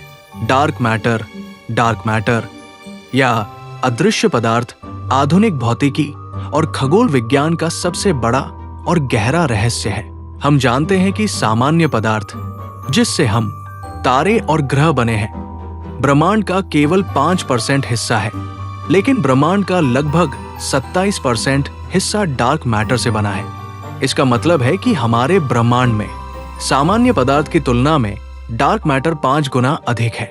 जब हम इसे डार्क कहते हैं तो इसका मतलब ये नहीं है कि इसका रंग काला है। इसका सीधा सा मतलब है कि ये हमारी आंखों और दूरबीनों के लिए अदृश्य, इनविजिबल है। आइए इस रहस्यमयी पदार्थ को विस्तार से समझते हैं। 1. डार्क मैटर क्या है और क्या नहीं है? प्रॉपर्टीज, ये प्रकाश से बात नहीं करता। सामान्य पदार्थ जैसे लोहा, पानी, गैस प्रकाश को सोखता है, छोड़ता है या परावर्तित करता है, लेकिन डार्क मैटर प्रकाश, इलेक्ट्रोमैग्नेटिक फोर्स के साथ कोई प्रतिक्रिया नहीं करता, इसीलिए हम इसे देख नहीं सकते। ये सामान्य पदार्थ से नहीं टकराता। अगर डार्क मैटर का कोई विशाल बादल आपके कमरे से होकर गुजरे तो आपको पता भी नहीं चलेगा। ये दीवारों और आपके शरीर के आर पार ऐसे निकल जाएगा जैसे वहां कुछ था ही नहीं। इसमें गुरुत्वाकर्षण, ग्रेविटी है। ये डार्क मैटर का एकमात्र गुण है जिसे हम महसूस कर सकते हैं। इसके पास अपना द्रव्यमान, मास है, और जहां द्रव्यमान होता है वहां गुरुत्वाकर्षण होता है। 2. हमें कैसे पता चला कि यह मौजूद है? दी एविडेंस। अगर हम इसे देख नहीं सकते तो वैज्ञानिकों को कैसे पता कि ये वहां है? इसका उत्तर ये है, हम डार्क मैटर को नहीं देख सकते, लेकिन हम देख सकते हैं कि ये आसपास की चीजों के साथ क्या करता है। आकाश गंगाओं का घूमना, गैलेक्सी रोटेशन कर्व। 1970 के दशक में वैज्ञानिक वेर रूबिन आकाश गंगाओं के घूमने की गति का अध्ययन कर रही थी। भौतिकी के नियम, केपलर और न्यूटन के नियम कहते हैं कि जो तारे आकाश गंगा के केंद्र, जहां सबसे ज्यादा द्रव्यमान है, के पास है, उन्हें तेज घूमना चाहिए, और जो तारे बाहरी किनारे पर हैं, उन्हें धीमे घूमना चाहिए। लेकिन उन्होंने हैरान करने वाली चीज देखी। किनारे वाले तारे भी उतनी ही भयानक गति से घूम रहे थे। इतनी तेज गति पर तो तारों को छिटक कर अंतरिक्ष में दूर उड़ जाना चाहिए था, जैसे गोल घूमने वाले झूले से कोई चीज बाहर गिर जाती है। कोई न कोई अदृश्य शक्ति थी जिसका गुरुत्वाकर्षण इन तारों को बांधे हुए था। ये अदृश्य शक्ति ही डार्क मैटर है। गुरुत्वाकर्षण लेंसिंग, ग्रेविटेशनल लेंसिंग, आइंस्टीन ने बताया था कि जब अंतरिक्ष में कोई बहुत भारी चीज होती है तो उसका गुरुत्वाकर्षण अपने आसपास के अंतरिक्ष को मोड़ देता है। जब पीछे से आती हुई रोशनी इस मुड़े हुए अंतरिक्ष से गुजरती है तो रोशनी भी मुड़ जाती है, बिल्कुल एक लेंस या चश्मे की तरह। जब वैज्ञानिक दूर की आकाश गंगाओं को देखते हैं तो अक्सर उनका प्रकाश बीच के खाली अंतरिक्ष में किसी अदृश्य चीज द्वारा मुड़ा हुआ दिखाई देता है। ये इस बात का पक्का सबूत है कि वहां डार्क मैटर का एक विशाल और भारी बादल मौजूद है जो एक लेंस की तरह काम कर रहा है। 3. ये किस चीज से बना हो सकता है? The theories. वैज्ञानिक आज तक डार्क मैटर का कोई कण नहीं पकड़ पाए हैं। ये ब्रह्मांड का भूत है, लेकिन इसके बारे में कुछ प्रमुख सिद्धांत हैं। WIMPs weakly interacting massive particles ये सबसे लोकप्रिय सिद्धांत है। इसके अनुसार डार्क मैटर ऐसे भारी कणों से बना है जो सामान्य पदार्थ के साथ बहुत ही कम या कमजोर प्रतिक्रिया करते हैं। वैज्ञानिक दुनिया भर में गहरी खदानों, ताकि ब्रह्मांडीय शोर से बचा जा सके, में विशाल डिटेक्टर लगाकर बैठे हैं, इस उम्मीद में कि कभी कोई विम्प कण सामान्य परमाणु से टकराएगा और हमें उसका सबूत मिल जाएगा। एक्सियंस ये सैद्धांतिक रूप से बहुत ही हल्के और सुस्त कण हैं। अगर डार्क मैटर एक्शियन से बना है तो ये पूरे ब्रह्मांड में एक अदृश्य ठंडे महासागर की तरह फैला हुआ है। Primordial black holes. कुछ वैज्ञानिकों का मानना है कि बिग बैंग के तुरंत बाद अनगिनत सूक्ष्म ब्लैक होल बने थे जो पूरे अंतरिक्ष में फैले हुए हैं और डार्क मैटर का काम कर रहे हैं। 4. डार्क मैटर इतना महत्वपूर्ण क्यों है? The cosmic scaffolding. अगर डार्क मैटर नहीं होता तो आज आप इस लेख को नहीं पढ़ रहे होते। बिग बैंग के बाद जब ब्रह्मांड फैल रहा था तो केवल सामान्य पदार्थ, गैस में इतनी ताकत, गुरुत्वाकर्षण नहीं थी कि वो इकट्ठा होकर तारे और आकाश गंगाएं बना सके। ब्रह्मांड का फैलाव गैस को दूर दूर कर देता। यहीं पर डार्क मैटर ने भूमिका निभाई। डार्क मैटर ने ब्रह्मांड में एक अदृश्य ढांचा, स्कैफोल्डिंग या जाला बनाया। डार्क मैटर के भारी गुच्छों ने अपने शक्तिशाली गुरुत्वाकर्षण से सामान्य गैस को अपनी ओर खींचा। इन अदृश्य गड्ढों में गैस गिरती गई, घनी होती गई, और फिर उसी गैस में से पहले तारों और आकाश गंगाओं का जन्म हुआ। आसान शब्दों में कहें तो डार्क मैटर वो अदृश्य गोंद है जो हमारी आकाश गंगा को बिखरने से रोकता है और जिसने हमारे अस्तित्व को संभव बनाया है। डार्क एनर्जी या अदृश्य ऊर्जा आधुनिक ब्रह्मांड विज्ञान, कॉस्मोलॉजी का सबसे बड़ा, सबसे शक्तिशाली और सबसे चकित करने वाला रहस्य है। अगर डार्क मैटर वो अदृश्य गोंद है जो आकाश गंगाओं को बिखरने से रोकता है, डार्क एनर्जी वो रहस्यमयी ताकत है जो ब्रह्मांड को पूरी ताकत से बाहर की ओर धकेल रही है। ये पूरे ब्रह्मांड का लगभग 68% हिस्सा है, यानी ब्रह्मांड में सबसे ज्यादा यही मौजूद है। आइए इस अदृश्य शक्ति की कहानी को गहराई से समझते हैं। 1. 1998 की हैरान करने वाली खोज, द शॉकिंग डिस्कवरी। दशकों तक वैज्ञानिकों का मानना था कि ब्रह्मांड का विस्तार, जो बिग बैंग के कारण शुरू हुआ था, समय के साथ धीमा हो रहा होगा। उनका तर्क सीधा था। ब्रह्मांड में मौजूद सभी तारों, ग्रहों और डार्क मैटर का गुरुत्वाकर्षण, ग्रेविटी, एक दूसरे को अपनी ओर खींच रहा है। इसलिए ब्रह्मांड के फैलने की गति को ब्रेक लगना चाहिए। इसे साबित करने के लिए 1998 में वैज्ञानिकों की 2 अलग-अलग टीमों ने बहुत दूर स्थित सुपरनोवा, तारे के विस्फोट का अध्ययन किया। लेकिन जब नतीजे आए तो पूरी दुनिया के भौतिक विज्ञानी हैरान रह गए। खोज क्या थी? ब्रह्मांड के फैलने की गति धीमी नहीं हो रही थी, बल्कि ये लगातार तेज होती जा रही थी। Accelerating expansion. ये ऐसा था जैसे आपने आसमान में एक गेंद फेंकी हो और वापस नीचे आने या धीमी होने के बजाय गेंद अचानक और तेजी से ऊपर की ओर भागने लगे। किसी न किसी अदृश्य शक्ति ने ब्रह्मांड के एक्सेलरेटर पर पैर रख दिया था। इसी रहस्यमयी शक्ति को डार्क एनर्जी नाम दिया गया। इस खोज के लिए वैज्ञानिकों को 2011 में नोबेल पुरस्कार मिला। डार्क एनर्जी क्या हो सकती है? The leading theories. वैज्ञानिक पूरी तरह से नहीं जानते कि डार्क एनर्जी क्या है, लेकिन इसे समझाने के लिए कुछ प्रमुख सिद्धांत हैं। अंतरिक्ष का अपना गुण, प्रॉपर्टी ऑफ स्पेस बटा कॉस्मोलॉजिकल कांस्टेंट। अल्बर्ट आइंस्टीन ने सबसे पहले अपने गणित में एक कॉस्मोलॉजिकल कांस्टेंट जोड़ा था, जो बताता है कि खाली अंतरिक्ष, एम्प्टी स्पेस, असल में खाली नहीं है। उसमें अपनी खुद की एक ऊर्जा होती है। डार्क एनर्जी की सबसे खास बात यह है कि जैसे जैसे ब्रह्मांड फैलता है और नया अंतरिक्ष बनता है, डार्क एनर्जी पतली या कम नहीं होती, बल्कि नया अंतरिक्ष अपने साथ और अधिक डार्क एनर्जी लेकर आता है। इसलिए ब्रह्मांड जितना बड़ा होता है, डार्क एनर्जी उतनी ही ताकतवर होती जाती है। क्विंटेसेंस। कुछ वैज्ञानिक मानते हैं कि ये कोई स्थिर बल नहीं है, बल्कि एक तरह का गतिशील ऊर्जा क्षेत्र, डायनामिक एनर्जी फील्ड है, जो पूरे ब्रह्मांड में तरल पदार्थ की तरह बहता है और समय के साथ बदल सकता है। आइंस्टीन की थ्योरी में कोई कमी। एक और संभावना यह है कि बहुत बड़े ब्रह्मांडीय पैमाने पर आइंस्टीन की गुरुत्वाकर्षण की थ्योरी, जनरल रिलेटिविटी, पूरी तरह से सही नहीं है और हमें गुरुत्वाकर्षण को एक नए सिरे से समझने की जरूरत है। 3. महारस साक्षी, डार्क मैटर बनाम dark energy, the cosmic tug of war. ब्रह्मांड के इतिहास में डार्क मैटर, अंदर खींचने वाला, और डार्क एनर्जी, बाहर धकेलने वाली, के बीच अरबों सालों से एक महायुद्ध चल रहा है। शुरुआती दौर, डार्क मैटर की जीत बिग बैंग के बाद शुरुआती अरबों सालों में ब्रह्मांड का आकार छोटा था, अंतरिक्ष कम था, इसलिए डार्क एनर्जी कम थी। उस समय डार्क मैटर शक्तिशाली था और उसने आकाश गंगाओं और तारों का निर्माण किया। वर्तमान दौर, डार्क एनर्जी की जीत लगभग 5 अरब साल पहले।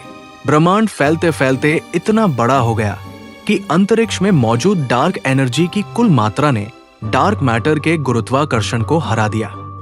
तब से डार्क एनर्जी ने पूरी तरह से नियंत्रण ले लिया है और अब आकाश गंगाएं एक दूसरे से भयंकर गति से दूर भाग रही है। 4. डार्क एनर्जी हमारे ब्रह्मांड का अंत कैसे करेगी? The ultimate fate. Dark energy ही तय करेगी कि ये सब कैसे खत्म होगा, क्योंकि ये ब्रह्मांड को लगातार तेज गति से फैला रही है। इसके परिणाम डरावने हो सकते हैं। The big freeze. अगर डार्क एनर्जी ऐसे ही काम करती रही तो आकाश गंगाएं इतनी दूर चली जाएंगी कि हम उन्हें कभी नहीं देख पाएंगे। गैस इतनी फैल जाएगी कि नए तारे नहीं बन पाएंगे, पुराने तारे मर जाएंगे और अंततः ब्रह्मांड एक असीम, ठंडे और अंधेरे शून्य में बदल जाएगा। The big rip. अगर डार्क एनर्जी समय के साथ और ज्यादा ताकतवर फैंटोम एनर्जी हो गई तो ये न केवल आकाश गंगाओं को दूर करेगी, बल्कि अंततः तारों, ग्रहों और यहां तक कि परमाणु को भी चीर कर रख देगी। सब कुछ फटकर नष्ट हो जाएगा। डार्क एनर्जी हमें ये एहसास दिलाती है कि हम इस ब्रह्मांड के बारे में कितना कम जानते हैं। हमारा विज्ञान ब्रह्मांड के केवल 5% हिस्से को ही समझ पाया है। इस विशाल और रहस्यमयी अंतरिक्ष की बात करते हुए क्या आप ब्लैक होल के बारे में जानना चाहेंगे, जो गुरुत्वाकर्षण का सबसे चरम और विनाशकारी रूप है? ब्रह्मांडीय जाल, द कॉस्मिक वेब, पूरे ब्रह्मांड की सबसे विशाल और सबसे शानदार संरचना, स्ट्रक्चर है। अक्सर हम सोचते हैं कि अंतरिक्ष में आकाश गंगाएं, गैलेक्सीज ऐसे ही बेतरतीब, रैंडमली बिखरी हुई होंगी, जैसे फर्श पर बिखरे हुए कंचे। लेकिन ऐसा नहीं है। अगर आप ब्रह्मांड को बहुत बड़े पैमाने, अरबों प्रकाश वर्ष की दूरी से देखें, तो आप पाएंगे कि ब्रह्मांड की सभी आकाश गंगाएं एक बहुत ही व्यवस्थित, आपस में जुड़े हुए विशाल मकड़ी के जाले या स्पंज जैसी संरचना में व्यवस्थित है। इसी महासंरचना को कॉस्मिक वेब कहा जाता है। आइए इस विशाल ब्रह्मांडीय जाल को गहराई से समझते हैं। 1. ब्रह्मांडीय जाल के 3 मुख्य हिस्से, एनाटॉमी ऑफ द वेब। ये पूरा जाल मुख्य रूप से 3 चीजों से मिलकर बना है। इसे आप धरती के किसी देश के नक्शे की तरह समझ सकते हैं। नोड्स या क्लस्टर, नोड्स बटा गैलेक्सी क्लस्टर्स ये जाल के सबसे घने हिस्से हैं, जहां कई फिलामेंट्स, धागे आकर मिलते हैं। आप इन्हें ब्रह्मांड के महांगर समझ सकते हैं। यहाँ सैकड़ों या हजारों आकाश गंगाएं गुरुत्वाकर्षण के कारण एक साथ गुच्छे में रहती है। हमारी अपनी आकाश गंगा मिल्की वे भी ऐसे ही एक विशाल गुच्छे का हिस्सा है, जिसे लैनियाकेया सुपर क्लस्टर कहते हैं। फिलामेंट्स या ब्रह्मांडीय धागे, फिलामेंट्स ये डार्क मैटर और गर्म गैस, हाइड्रोजन के विशाल चमकीले धागे या पुल है, जो नोड्स, महानगरों को आपस में जोड़ते हैं। ये ब्रह्मांड के हाईवेज हैं। आकाश गंगाएं अक्सर इन्हीं फिलामेंट्स के सहारे यात्रा करती है और अंततः नोड्स में जाकर गिर जाती है। एक फिलामेंट लाखों प्रकाश वर्ष लंबा हो सकता है। वॉइड्स या महाशून्य, वॉइड्स फिलामेंट्स और नोड्स के बीच की जगह खाली नहीं होती, बल्कि वो अविश्वसनीय रूप से खाली होती है। इन विशाल गोलाकार खाली जगहों को वॉइड्स कहते हैं। ये ब्रह्मांड के विशाल रेगिस्तान है, जहां करोड़ों प्रकाश वर्ष तक कोई आकाशगंगा, कोई तारा या कोई रोशनी नहीं होती। ब्रह्मांड का लगभग 80% हिस्सा इन्हीं खाली वॉइड से बना है। 2. ये विशाल जाल कैसे बना? द ओरिजिन, इस जाल की नींव बिग बैंग के तुरंत बाद ही पड़ गई थी। शुरुआती लहरें, इन्फ्लेशन, कॉस्मिक इन्फ्लेशन के दौरान अंतरिक्ष में ऊर्जा की बहुत ही सूक्ष्म लहरें, क्वांटम फ्लक्चुएशंस पैदा हुई थी। डार्क मैटर का कंकाल, जैसे जैसे ब्रह्मांड फैला, डार्क मैटर ने इन लहरों के आकार में इकट्ठा होना शुरू कर दिया। डार्क मैटर ने अपने शक्तिशाली गुरुत्वाकर्षण से पूरे ब्रह्मांड में एक अदृश्य कंकाल, स्केल्टन बना लिया। गैस का गिरना, फिर सामान्य गैस, हाइड्रोजन और हीलियम डार्क मैटर के इस गुरुत्वाकर्षण वाले जाले में खींचने लगी। जहां जाल के धागे, फिलामेंट्स एक दूसरे को काटते थे, नोड्स, वहां गैस सबसे ज्यादा घनी हो गई और उसी गैस से पहली आकाश गंगाएं बनी। इस तरह डार्क मैटर के अदृश्य जाले पर चमकती हुई आकाश गंगाओं का ये कॉस्मिक वेब तैयार हुआ। 3. मानव मस्तिष्क से एक डरावनी समानता, द बायोलॉजिकल रिजेम्बलेंस। भौतिक विज्ञानियों और जीव विज्ञानियों के लिए ये एक बहुत बड़ा आश्चर्य है कि जब कॉस्मिक वेब का कंप्यूटर मॉडल तैयार किया जाता है, तो वो दिखने में बिल्कुल मानव मस्तिष्क, ह्यूमन ब्रेन के न्यूरॉन्स, मस्तिष्क की कोशिकाओं के नेटवर्क जैसा लगता है। नोड्स न्यूरॉन्स की तरह दिखते हैं और फिलामेंट्स उनके बीच के कनेक्शन, डेंड्राइट्स एक्सॉन्स की तरह। हालांकि इन दोनों के बनने के पीछे की प्रक्रिया, गुरुत्वाकर्षण बनाम जीव विज्ञान, बिल्कुल अलग है। लेकिन प्रकृति अक्सर सबसे छोटी और सबसे विशाल चीजों में एक ही तरह के पैटर्न दोहराती है। 4. जाल का भविष्य, डार्क एनर्जी का हमला, टियरिंग द वेब। ये ब्रह्मांडीय जाल हमेशा ऐसा नहीं रहेगा। वर्तमान में डार्क एनर्जी इस जाल को चीरने का काम कर रही है। वॉइड्स, खाली जगहें, डार्क एनर्जी से भरी हुई है। जैसे जैसे डार्क एनर्जी ब्रह्मांड को फैला रही है, ये खाली जगहें, वॉइड्स, गुब्बारों की तरह फूल रही है। इन वॉइड्स के फूलने से उनके बीच के फिलामेंट्स, धागे खिंच रहे हैं और पतले हो रहे हैं। अरबों सालों बाद ये फिलामेंट्स अंततः टूट जाएंगे। ब्रह्मांड का ये खूबसूरत जाल बिखर जाएगा और केवल अलग थलग पड़े नोड्स, आकाश गंगाओं के क्लस्टर ही ब्रह्मांड में अकेले तैरते रह जाएंगे। ब्रह्मांड का निरंतर विस्तार, the continuous expansion of the universe, एक ऐसा तथ्य है जिसने मानव जाति के सोचने के तरीके को पूरी तरह से बदल दिया। सदियों तक महान दार्शनिकों और यहां तक कि शुरुआत में अल्बर्ट आइंस्टीन को भी लगता था कि ब्रह्मांड स्थिर, स्टैटिक है, यानी ये हमेशा से ऐसा ही था और ऐसा ही रहेगा। लेकिन सच्चाई ये है कि हमारा ब्रह्मांड एक जीवित, सांस लेते हुए गुब्बारे की तरह लगातार फैल रहा है और ये फैलाव रुकने के बजाय हर पल तेज होता जा रहा है। आइए इस निरंतर विस्तार के पीछे के विज्ञान और इसके हैरान करने वाले तथ्यों को विस्तार से समझते हैं। 1. विस्तार का असली मतलब क्या है? The balloon analogy.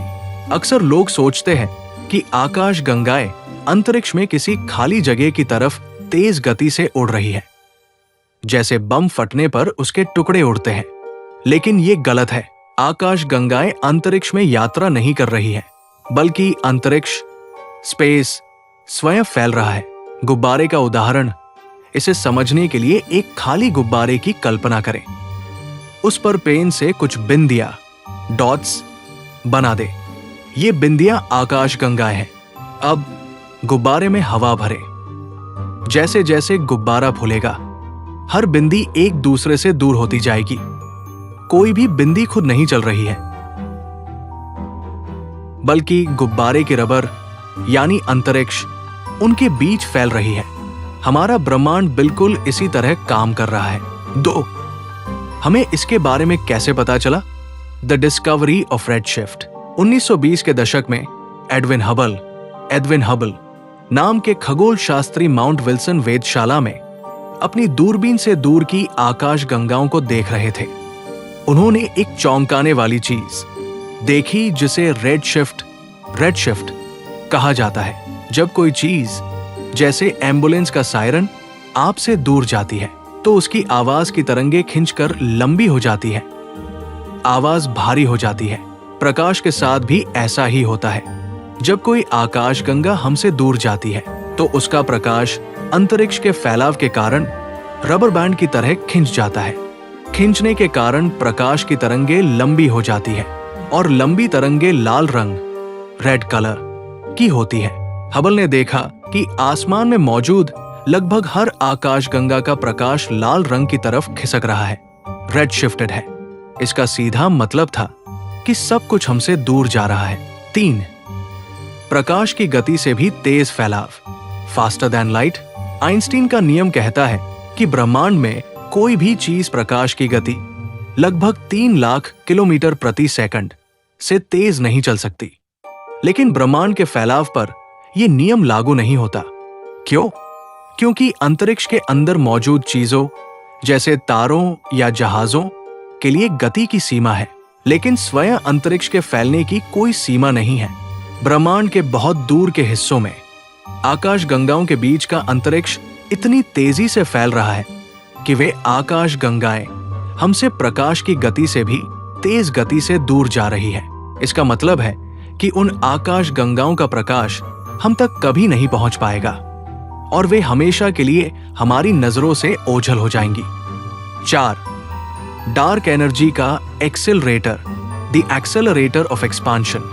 शुरुआत में वैज्ञानिकों को लगा कि ब्रह्मांड के भीतर मौजूद सभी तारों, ग्रहों और डार्क मैटर का गुरुत्वाकर्षण, ग्रेविटी, एक दिन इस फैलाव को अपनी ओर खींचकर धीमा कर देगा। लेकिन 1998 में विज्ञान की दुनिया हिल गई जब यह पता चला कि ब्रह्मांड का फैलाव धीमा नहीं हो रहा है, बल्कि ये एक्सेलरेट हो रहा है। जैसे कोई गाड़ी चलाते हुए लगातार रेस, एक्सेलरेटर दबा रहा हो। ये काम डार्क एनर्जी कर रही है। ये एक रहस्यमयी एंटी ग्रेविटी ताकत है जो अंतरिक्ष के हर खाली हिस्से में मौजूद है। अंतरिक्ष जितना ज्यादा फैलता है, डार्क एनर्जी उतनी ही ज्यादा ताकतवर होती जाती है और वो आकाश गंगाओं को और भी ज्यादा भयंकर गति से दूर धकेलने लगती है। 5.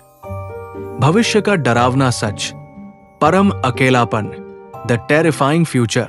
यह निरंतर विस्तार ब्रह्मांड को एक बहुत ही डरावने और अकेले अंत की ओर ले जा रहा है।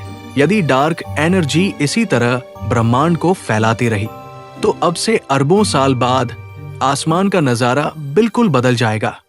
हमारी अपनी आकाशगंगा मिल्की वे अपने सबसे करीबी पड़ोसी एंड्रोमेडा आकाशगंगा के साथ मिलकर एक हो जाएगी, लेकिन बाकी सभी आकाशगंगाएं डार्क एनर्जी के कारण इतनी तेजी से और इतनी दूर चली जाएंगी कि उनका प्रकाश हम तक कभी नहीं पहुंच पाएगा। अरबों साल बाद अगर कोई भविष्य की सभ्यता आसमान में दूरबीन से देखेगी तो उन्हें सिर्फ असीम घुप अंधेरा दिखाई देगा। उन्हें पता ही नहीं चलेगा कि कभी ब्रह्मांड में और भी आकाशगंगाएं थी। उनके लिए संपूर्ण ब्रह्मांड केवल उनकी अपनी एक आकाशगंगा तक ही सीमित होगा। ब्रह्मांड का ये निरंतर विस्तार ये साबित करता है कि अंतरिक्ष एक खाली मृत जगह नहीं है, बल्कि ये बहुत सक्रिय, गतिशील और शक्तिशाली है जो पूरे ब्रह्मांड के भाग्य को अपनी मुट्ठी में जकड़े हुए है। भविष्य ये कैसे समाप्त होगा? चूंकि ब्रह्मांड वर्तमान में फैल रहा है, इसका अंतिम भाग्य डार्क एनर्जी के बाहर की ओर धकेलने और गुरुत्वाकर्षण के अंदर की ओर खींचने के बीच की ब्रह्मांडीय रस्साकशी पर निर्भर करता है। वैज्ञानिकों के पास कुछ मुख्य सिद्धांत है। द बिग फ्रीज, या जिसे विज्ञान की भाषा में heat death of the universe भी कहा जाता है। ब्रह्मांड के अंत का सबसे संभावित और वैज्ञानिकों द्वारा सबसे अधिक माना जाने वाला परिदृश्य है। अक्सर हीट डेथ नाम सुनकर लगता है कि ब्रह्मांड भयंकर गर्मी से जलकर भस्म हो जाएगा, लेकिन इसका मतलब बिल्कुल उल्टा है। हीट डेथ का अर्थ है ब्रह्मांड की सारी ऊष्मा, हीट और ऊर्जा का काम करने लायक न बचना।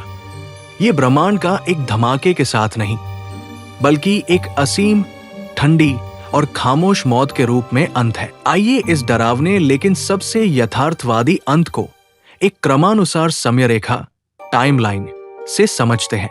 1. तारों का युग समाप्त होना, द एंड स्टारलाइट। 100 खरब साल बाद डार्क एनर्जी ब्रह्मांड को लगातार फैला रही है। जैसे जैसे ब्रह्मांड फैलेगा, आकाशगंगाओं के बीच की दूरियां इतनी बढ़ जाएंगी कि वे एक दूसरे को देख भी नहीं पाएंगी। आकाशगंगाओं के अंदर मौजूद गैस खत्म होने लगेगी। जब गैस नहीं बचेगी तो नए तारों का जन्म पूरी तरह से रुक जाएगा। जो तारे अभी चमक रहे हैं, जैसे हमारा सूर्य, वे धीरे धीरे अपना सारा ईंधन, हाइड्रोजन, जलाकर खत्म कर देंगे। भारी तारे सुपरनोवा बनकर फट जाएंगे और छोटे तारे ठंडे होकर ब्लैक ड्वार्फ्स नाम के मरे हुए कोयले जैसे पिंड बन जाएंगे। एक एक करके ब्रह्मांड की सारी बत्तियां, तारे हमेशा के लिए बुझ जाएंगी। ब्रह्मांड पूरी तरह से अंधेरे में डूब जाएगा। 2. ब्लैक होल का युग, द ब्लैक होल एरा। 10-40 साल बाद जब सारे तारे बुझ जाएंगे, तब ब्रह्मांड में केवल मरे हुए तारों के ठंडे अवशेष, भटके हुए ग्रह और विशाल ब्लैक होल्स बचेंगे। धीरे धीरे गुरुत्वाकर्षण के कारण ये मरे हुए ग्रह और तारे भी ब्लैक होल के अंदर गिर जाएंगे। आकाशगंगाओं के केंद्र में मौजूद सुपरमैसिव ब्लैक होल सब कुछ निगल लेंगे। अब ब्रह्मांड पर केवल ब्लैक होल का राज होगा। ये युग इतना लंबा होगा कि आज की मानव बुद्धि इसकी कल्पना भी नहीं कर सकती। 3. ब्लैक होल का वाष्पीकरण, हॉकिंग रेडिएशन। 10-100 साल बाद महान भौतिक विज्ञानी स्टीफन हॉकिंग ने गणितीय रूप से साबित किया था कि ब्लैक होल भी अमर नहीं होते। ब्लैक होल बहुत ही धीमी गति से अपने अंदर से कुछ कण अंतरिक्ष में छोड़ते हैं, जिसे हॉकिंग रेडिएशन कहते हैं। खरबों खरबों सालों में ये विशालकाय ब्लैक होल इसी रेडिएशन के जरिए वाष्पित इवेपोरेट होने लगेंगे। जैसे कोई पानी की बूंद धीरे धीरे भाप बनकर उड़ जाती है, वैसे ही ब्लैक होल सिकुड़ने लगेंगे। जब कोई ब्लैक होल अपने अंत के करीब पहुंचता है तो वो एक छोटे से धमाके और रोशनी के साथ खत्म हो जाता है। जब ब्रह्मांड का आखिरी ब्लैक होल वाष्पित होकर खत्म होगा तो उससे निकलने वाली रोशनी ब्रह्मांड की आखिरी रोशनी होगी। उसके बाद कभी कुछ नहीं चमकेगा। 4. एंट्रोपी की चरम सीमा, maximum entropy, the true heat death. आखिरी ब्लैक होल के खत्म होने के बाद ब्रह्मांड में केवल कुछ भटके हुए मूल कण जैसे इलेक्ट्रॉन और फोटॉन बचेंगे। डार्क एनर्जी के कारण ब्रह्मांड इतना ज्यादा फैल चुका होगा कि ये बचे हुए कण एक दूसरे से प्रकाश वर्ष दूर होंगे। वे कभी एक दूसरे से नहीं टकराएंगे। ऊष्मागतिकी थर्मोडायनामिक्स का दूसरा नियम कहता है कि ऊर्जा हमेशा गर्म से ठंडे की ओर बहती है। ब्रह्मांड के इस अंतिम पड़ाव में बची खुची सारी ऊर्जा पूरे अंतरिक्ष में एक समान रूप से फैल जाएगी। जब हर जगह का तापमान बिल्कुल एक जैसा हो जाएगा तो ऊर्जा का बहना बंद हो जाएगा। जब ऊर्जा का बहाव रुक जाता है तो कोई भी काम, वर्क, हलचल या जीवन संभव नहीं होता। इसी अवस्था को हीट डेथ या एंट्रोपी की चरम सीमा कहते हैं। 5. परम शून्य और अनंत शांति, absolute zero and eternal peace. इस समय ब्रह्मांड का तापमान गिरकर परम शून्य, एब्सोल्यूट जीरो, -273.15 डिग्री सेल्सियस के बिल्कुल करीब पहुंच जाएगा। समय, टाइम और अंतरिक्ष, स्पेस तो मौजूद रहेंगे, लेकिन उसमें कभी कुछ नहीं बदलेगा। कोई घटना नहीं घटेगी। समय के बीतने का कोई मतलब नहीं रह जाएगा, क्योंकि कल भी आज जैसा था और आने वाला कल भी आज जैसा ही होगा। यही द बिग फ्रीज है। महाविस्फोट, बिग बैंग के शोर और ऊर्जा से शुरू हुई ये ब्रह्मांडीय गाथा एक पूर्ण सन्नाटे, अनंत ठंड और कभी न खत्म होने वाली नींद में जाकर हमेशा के लिए सो जाएगी। द बिग रिप या महाविखंडन ब्रह्मांड के अंत का सबसे हिंसक, भयानक और नाटकीय परिदृश्य है। अगर द बिग फ्रीज ब्रह्मांड की एक खामोश और ठंडी मौत है, तो द बिग रिप एक ऐसा अंत है जिसमें ब्रह्मांड की हर एक चीज, आकाश गंगाओं से लेकर परमाणु तक, पूरी तरह से चीर कर रख दी जाएगी। इस सिद्धांत के केंद्र में भी डार्क एनर्जी ही है, लेकिन डार्क एनर्जी का एक और भी ज्यादा आक्रामक रूप। आइए इस खौफनाक सिद्धांत को विस्तार से समझते हैं। 1. कारण, फैंटम डार्क एनर्जी। वर्तमान में डार्क एनर्जी ब्रह्मांड के फैलाव को लगातार तेज कर रही है, लेकिन अंतरिक्ष के बड़े होने के साथ साथ डार्क एनर्जी का घनत्व, डेंसिटी स्थिर बना हुआ है। द बिग रिप सिद्धांत के अनुसार यदि भविष्य में डार्क एनर्जी स्थिर रहने के बजाय समय के साथ और अधिक शक्तिशाली, डेंस होती गई तो इसे फैंटम डार्क एनर्जी कहा जाएगा। ये इतनी ताकतवर हो जाएगी कि ये केवल खाली अंतरिक्ष को ही नहीं फैलाएगी, बल्कि ब्रह्मांड के अंदर मौजूद हर उस बल को हराना शुरू कर देगी जो चीजों को आपस में जोड़कर रखता है, चाहे वो गुरुत्वाकर्षण, ग्रेविटी हो या परमाणु को बांधने वाले बल। 2. महाविखंडन की उल्टी गिनती, the countdown to the end. अगर द बिग रिप होता है तो वैज्ञानिक इसके अंत की एक स्पष्ट समयरेखा, टाइमलाइन की भविष्यवाणी करते हैं। मान लीजिए कि ब्रह्मांड का अंत आज से 22 अरब साल बाद होना है, तो अंत के समय क्या होगा? ये कुछ ऐसा दिखेगा। अंत से 6 करोड़ साल पहले आकाश गंगाओं का टूटना, सबसे पहले डार्क एनर्जी उस गुरुत्वाकर्षण पर हावी होगी जो आकाश गंगाओं को एक साथ रखता है।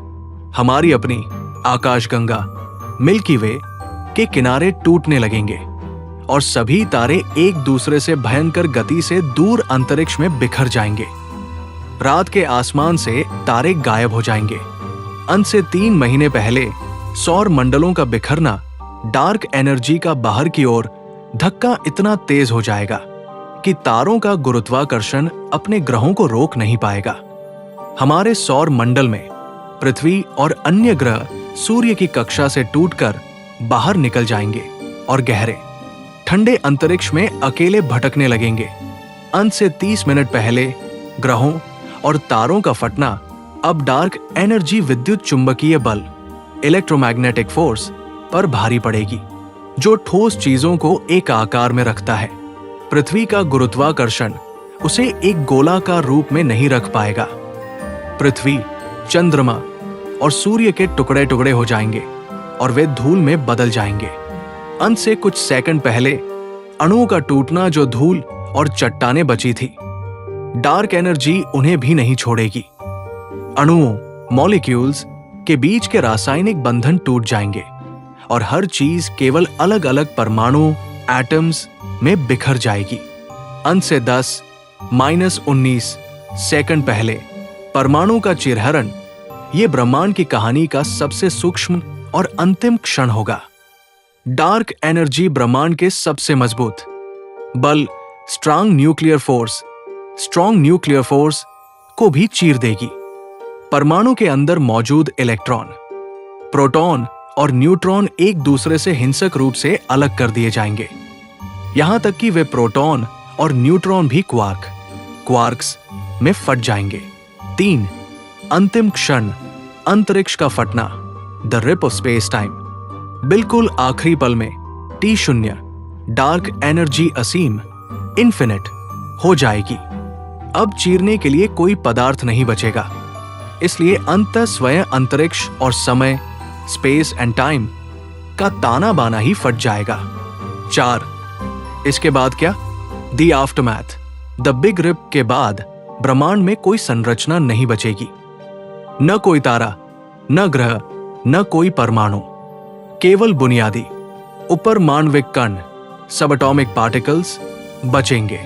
लेकिन सबसे डरावनी बात यह है कि ये बचे हुए कण एक दूसरे से इतनी भयंकर, असीम गति से दूर भाग रहे होंगे कि वे कभी किसी दूसरे कण से जुड़ नहीं पाएंगे या उसे देख भी नहीं पाएंगे। हर एक अकेला कण अपने आप में एक अलग, संपर्क विहीन ब्रह्मांड बन जाएगा, जहां भौतिक विज्ञान के आज के कोई भी नियम काम नहीं करेंगे। सब कुछ अनंत काल के लिए अलग थलग हो जाएगा। द बिग क्रंच या महासंकुचन ब्रह्मांड के अंत का एक ऐसा परिदृश्य है जो ठीक वैसा ही है जैसा इसका नाम है। सब कुछ वापस सिकुड़कर एक बिंदु में कुचल जाना। अगर द बिग रिप और द बिग फ्रीज में डार्क एनर्जी की जीत होती है, तो द बिग क्रंच वो अंत है जहां गुरुत्वाकर्षण, ग्रेविटी की अंतिम जीत होती है।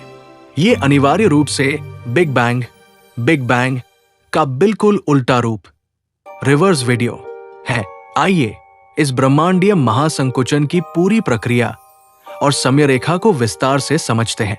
1 महासंकुचन की पहली शर्त, गुरुत्वाकर्षण की वापसी, द टर्निंग पॉइंट। वर्तमान में डार्क एनर्जी ब्रह्मांड को फैला रही है, लेकिन द बिग क्रंच परिदृश्य के अनुसार ऐसा हो सकता है कि डार्क एनर्जी स्थिर न हो और भविष्य में कमजोर पड़ने लगे। अगर डार्क एनर्जी कमजोर पड़ गई तो पूरे ब्रह्मांड में मौजूद डार्क मैटर, तारों, ग्रहों और ब्लैक होल का सम्मिलित गुरुत्वाकर्षण, ग्रेविटी, एक दिन फैलाव को पूरी तरह से रोक देगा। ब्रह्मांड का विस्तार थम जाएगा और वह एक पल के लिए स्थिर हो जाएगा और फिर उल्टी गिनती शुरू होगी। 2 महासंकुचन की समय रेखा, the timeline of the crunch. एक बार जब ब्रह्मांड वापस सिकुड़ना शुरू कर देगा तो घटनाओं का एक डरावना और हिंसक सिलसिला शुरू होगा।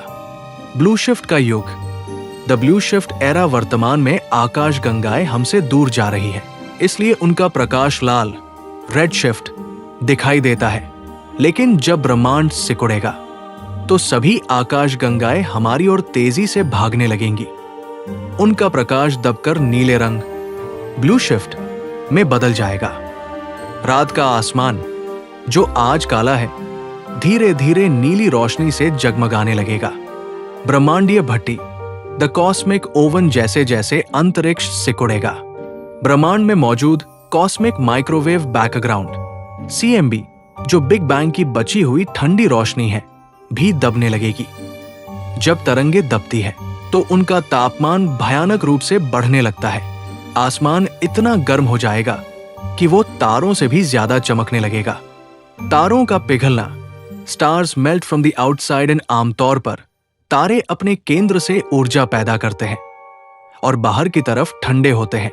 लेकिन इस सिकुड़ते ब्रह्मांड में अंतरिक्ष का तापमान तारों के तापमान से भी ज्यादा हो जाएगा। अत्यधिक गर्मी के कारण तारे और ग्रह बाहर से अंदर की ओर उबलने और पिघलने लगेंगे। पृथ्वी जैसे ग्रह तो बहुत पहले ही भाप बनकर उड़ जाएंगे। महाटकराव, the era of great collisions, आकाशगंगाएं एक दूसरे के इतने करीब आ जाएंगी कि वे आपस में टकराने लगेंगी। पूरे ब्रह्मांड में सुपरनोवा विस्फोटों की बाढ़ आ जाएगी। सभी तारे एक दूसरे से हिंसक रूप से टकराकर नष्ट हो जाएंगे और गैस के एक उबलते हुए सूप में बदल जाएंगे। 3. ब्लैक होल का साम्राज्य, द ब्लैक होल मर्ज, जैसे जैसे सारा पदार्थ एक छोटी सी जगह में संकुचित होता जाएगा। ब्रह्मांड में मौजूद लाखों करोड़ों ब्लैक होल्स जाग उठेंगे। हर आकाशगंगा के केंद्र में मौजूद सुपरमैसिव ब्लैक होल पास आने वाले सभी तारों, गैस और अन्य ब्लैक होल्स को निगलना शुरू कर देंगे। अंततः जब सारा अंतरिक्ष एक बहुत ही छोटी जगह में सिकुड़ जाएगा तो ये सभी दानवाकार ब्लैक होल भी एक दूसरे में मिल जाएंगे, जिससे पूरे ब्रह्मांड के आकार का एक ही मेगा ब्लैक होल बन जाएगा। 4. अंतिम क्षण, the singularity, the final singularity. बिल्कुल अंतिम पलों में तापमान और दबाव, प्रेशर इतने अधिक हो जाएंगे कि परमाणु भी टूट जाएंगे। प्रोटॉन, न्यूट्रॉन और इलेक्ट्रॉनों को कुचल दिया जाएगा और अंत में संपूर्ण ब्रह्मांड, सारी ऊर्जा, सारा पदार्थ और यहां तक कि अंतरिक्ष और समय, स्पेस एंड टाइम का पूरा ताना बाना वापस उसी एक अनंत सघन और अनंत गर्म बिंदु में कुचल जाएगा जहां से 13.8 अरब साल पहले ये शुरू हुआ था। इस अवस्था को सिंगुलैरिटी कहा जाता है। एक नई उम्मीद, द बिग बाउंस सिद्धांत, the big bounce theory, the big crunch के सिद्धांत में भौतिक विज्ञानियों के लिए एक बहुत ही रोमांचक पहलू है। कुछ वैज्ञानिकों का मानना है कि सिंगुलैरिटी कोई अंत नहीं है। जब संपूर्ण ब्रह्मांड वापस एक बिंदु में कुचल जाएगा तो वहां दबाव इतना अकल्पनीय हो जाएगा कि वो बिंदु फिर से फट सकता है। इस प्रक्रिया को द बिग बाउंस कहा जाता है। इसका मतलब है कि एक बिग क्रंच के तुरंत बाद एक नया बिग बैंग होगा, जिससे एक बिल्कुल नया ब्रह्मांड पैदा होगा, जिसके भौतिकी के नियम शायद हमारे ब्रह्मांड से अलग हों। अगर ये सच है तो इसका मतलब है कि हमारा ब्रह्मांड शायद पहला नहीं है। शायद ये अनगिनत बार बन चुका है और अनगिनत बार कुचला जा चुका है, फैलने और सिकुड़ने की एक कभी न खत्म होने वाली अनंत ब्रह्मांडीय धड़कन, कॉस्मिक हार्ट बीट की तरह और भी बहुत कुछ। सबसे बड़े अनसुलझे रहस्य, अतीत, वर्तमान और भविष्य की इस समय सीमा से परे। भौतिक विज्ञान वर्तमान में कई हैरान करने वाली अवधारणाओं से जूझ रहा है। मल्टीवर्स, द मल्टीवर्स या बहुब्रह्मांड का विचार आज केवल हॉलीवुड की विज्ञान कथा, साइफाई फिल्मों तक सीमित नहीं है, बल्कि ये आधुनिक भौतिक विज्ञान, मॉडर्न फिजिक्स और कॉस्मोलॉजी के सबसे गंभीर और हैरान करने वाले विषयों में से एक है। वैज्ञानिकों ने सुबह उठकर अचानक ये नहीं सोचा कि चलो मल्टीवर्स की कल्पना करते हैं। इसके बजाय जब उन्होंने ब्रह्मांड को समझाने वाले गणितीय समीकरणों जैसे क्वांटम मैकेनिक्स और कॉस्मिक इन्फ्लेशन को हल किया, तो उन समीकरणों ने खुद इशारा किया कि हमारा ब्रह्मांड शायद अकेला नहीं है। मल्टीवर्स के कई अलग अलग वैज्ञानिक सिद्धांत हैं। आइए इस चकरा देने वाले विषय को इसके 3 सबसे प्रमुख सिद्धांतों के जरिए विस्तार से समझते हैं। 1. Bubble multiverse. अनंत मुद्रास्फीति, एटर्नल इन्फ्लेशन। हमने पहले कॉस्मिक इन्फ्लेशन के बारे में बात की थी। वो पल जब बिग बैंग के तुरंत बाद ब्रह्मांड प्रकाश से भी तेज गति से फैला। वैज्ञानिकों जैसे एलन गुथ का मानना है कि ये इन्फ्लेशन या फैलाव पूरे अंतरिक्ष में एक साथ नहीं रुका।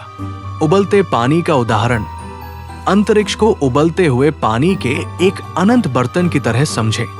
जैसे उबलते पानी में लगातार नए बुलबुले, बबल्स बनते रहते हैं और बड़े होते हैं, वैसे ही इस अनंत अंतरिक्ष में अलग अलग जगह इन्फ्लेशन रुकता है और वहां एक नया बिग बैंग होता है, जिससे एक बबल ब्रह्मांड, बबल यूनिवर्स का जन्म होता है।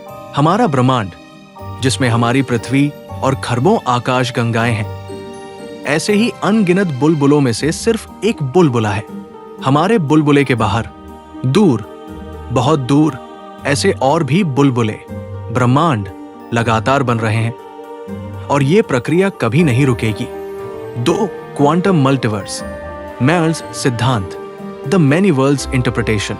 ये सिद्धांत कॉस्मोलॉजी, अंतरिक्ष विज्ञान से नहीं, बल्कि सबसे छोटे कणों के विज्ञान, क्वांटम मैकेनिक्स से आता है। ये मल्टीवर्स का सबसे दिमाग घुमा देने वाला रूप है। क्वांटम नियमों के अनुसार जब तक किसी चीज को देखा या मापा नहीं जाता, वो एक साथ कई अवस्थाओं, स्टेट्स में हो सकती है। मेयर्स सिद्धांत, जिसे 1957 में ह्यूग एवरेट ने दिया था, कहता है कि ब्रह्मांड में जब भी कोई संभावना, पॉसिबिलिटी पैदा होती है तो ब्रह्मांड स्वयं स्प्लिट जाता है ताकि हर संभावना सच हो सके। एक उदाहरण से समझें। मान लीजिए आप एक चौराहे पर खड़े हैं। आप बाएं जा सकते हैं या दाएं। आपने दाएं जाने का फैसला किया। मेयर्स सिद्धांत कहता है कि ठीक उसी पल वास्तविकता 2 अलग अलग ब्रह्मांडों में बंट गई। एक ब्रह्मांड में जहां आप अभी हैं, आप दाएं गए, लेकिन एक दूसरे समानांतर ब्रह्मांड, पैरेलल यूनिवर्स का निर्माण उसी पल हो गया, जिसमें आपके ही एक प्रतिरूप, डॉपेलगैंगर, ने बाएं जाने का फैसला किया। इस सिद्धांत के अनुसार आपके द्वारा लिए गए हर फैसले, यहां तक कि एक परमाणु के हिलने भर से अनगिनत ब्रह्मांड लगातार पैदा हो रहे हैं। एक ब्रह्मांड में आप डॉक्टर हैं, दूसरे में आप कोई और काम कर रहे हैं और किसी तीसरे ब्रह्मांड में शायद डायनासोर कभी विलुप्त नहीं हुए। 3 brain multiverse, string theory, brain multiverse बटा स्ट्रिंग थ्योरी। ये सिद्धांत स्ट्रिंग थियोरी से जुड़ा है, जो मानती है कि हमारी दुनिया केवल 3 आयामों, डायमेंशंस, लंबाई, चौड़ाई, ऊंचाई और एक समय के आयाम से नहीं बनी है, बल्कि अंतरिक्ष में 10 या 11 आयाम हो सकते हैं, जिन्हें हम अपनी आंखों से नहीं देख सकते। इस सिद्धांत के अनुसार हमारा ब्रह्मांड एक विशालकाय, त्रिआयामी, 3D झिल्ली या ब्रेन मेम्ब्रेन का छोटा रूप पर चिपका हुआ है। ये ब्रेन एक बहुत बड़े, उच्च आयामी, हायर डायमेंशनल अंतरिक्ष में तैर रहा है। इस विशाल अंतरिक्ष में हमारे ब्रेन की तरह और भी कई ब्रेन, अन्य ब्रह्मांड तैर रहे हैं। कभी कभी ये विशाल झिल्लियां, ब्रेन्स, हवा में उड़ते हुए पर्दों की तरह एक दूसरे से टकरा जाती है। वैज्ञानिकों का मानना है कि जब 2 ब्रह्मांडों की झिल्लियां आपस में टकराती है, तो उस भयंकर टकराव से जो ऊर्जा निकलती है, वही बिग बैंग है। यानी बिग बैंग कोई शुरुआत नहीं है, बल्कि 2 ब्रह्मांडों के आपस में टकराने का परिणाम है। क्या दूसरे ब्रह्मांडों में भौतिकी के नियम अलग हैं?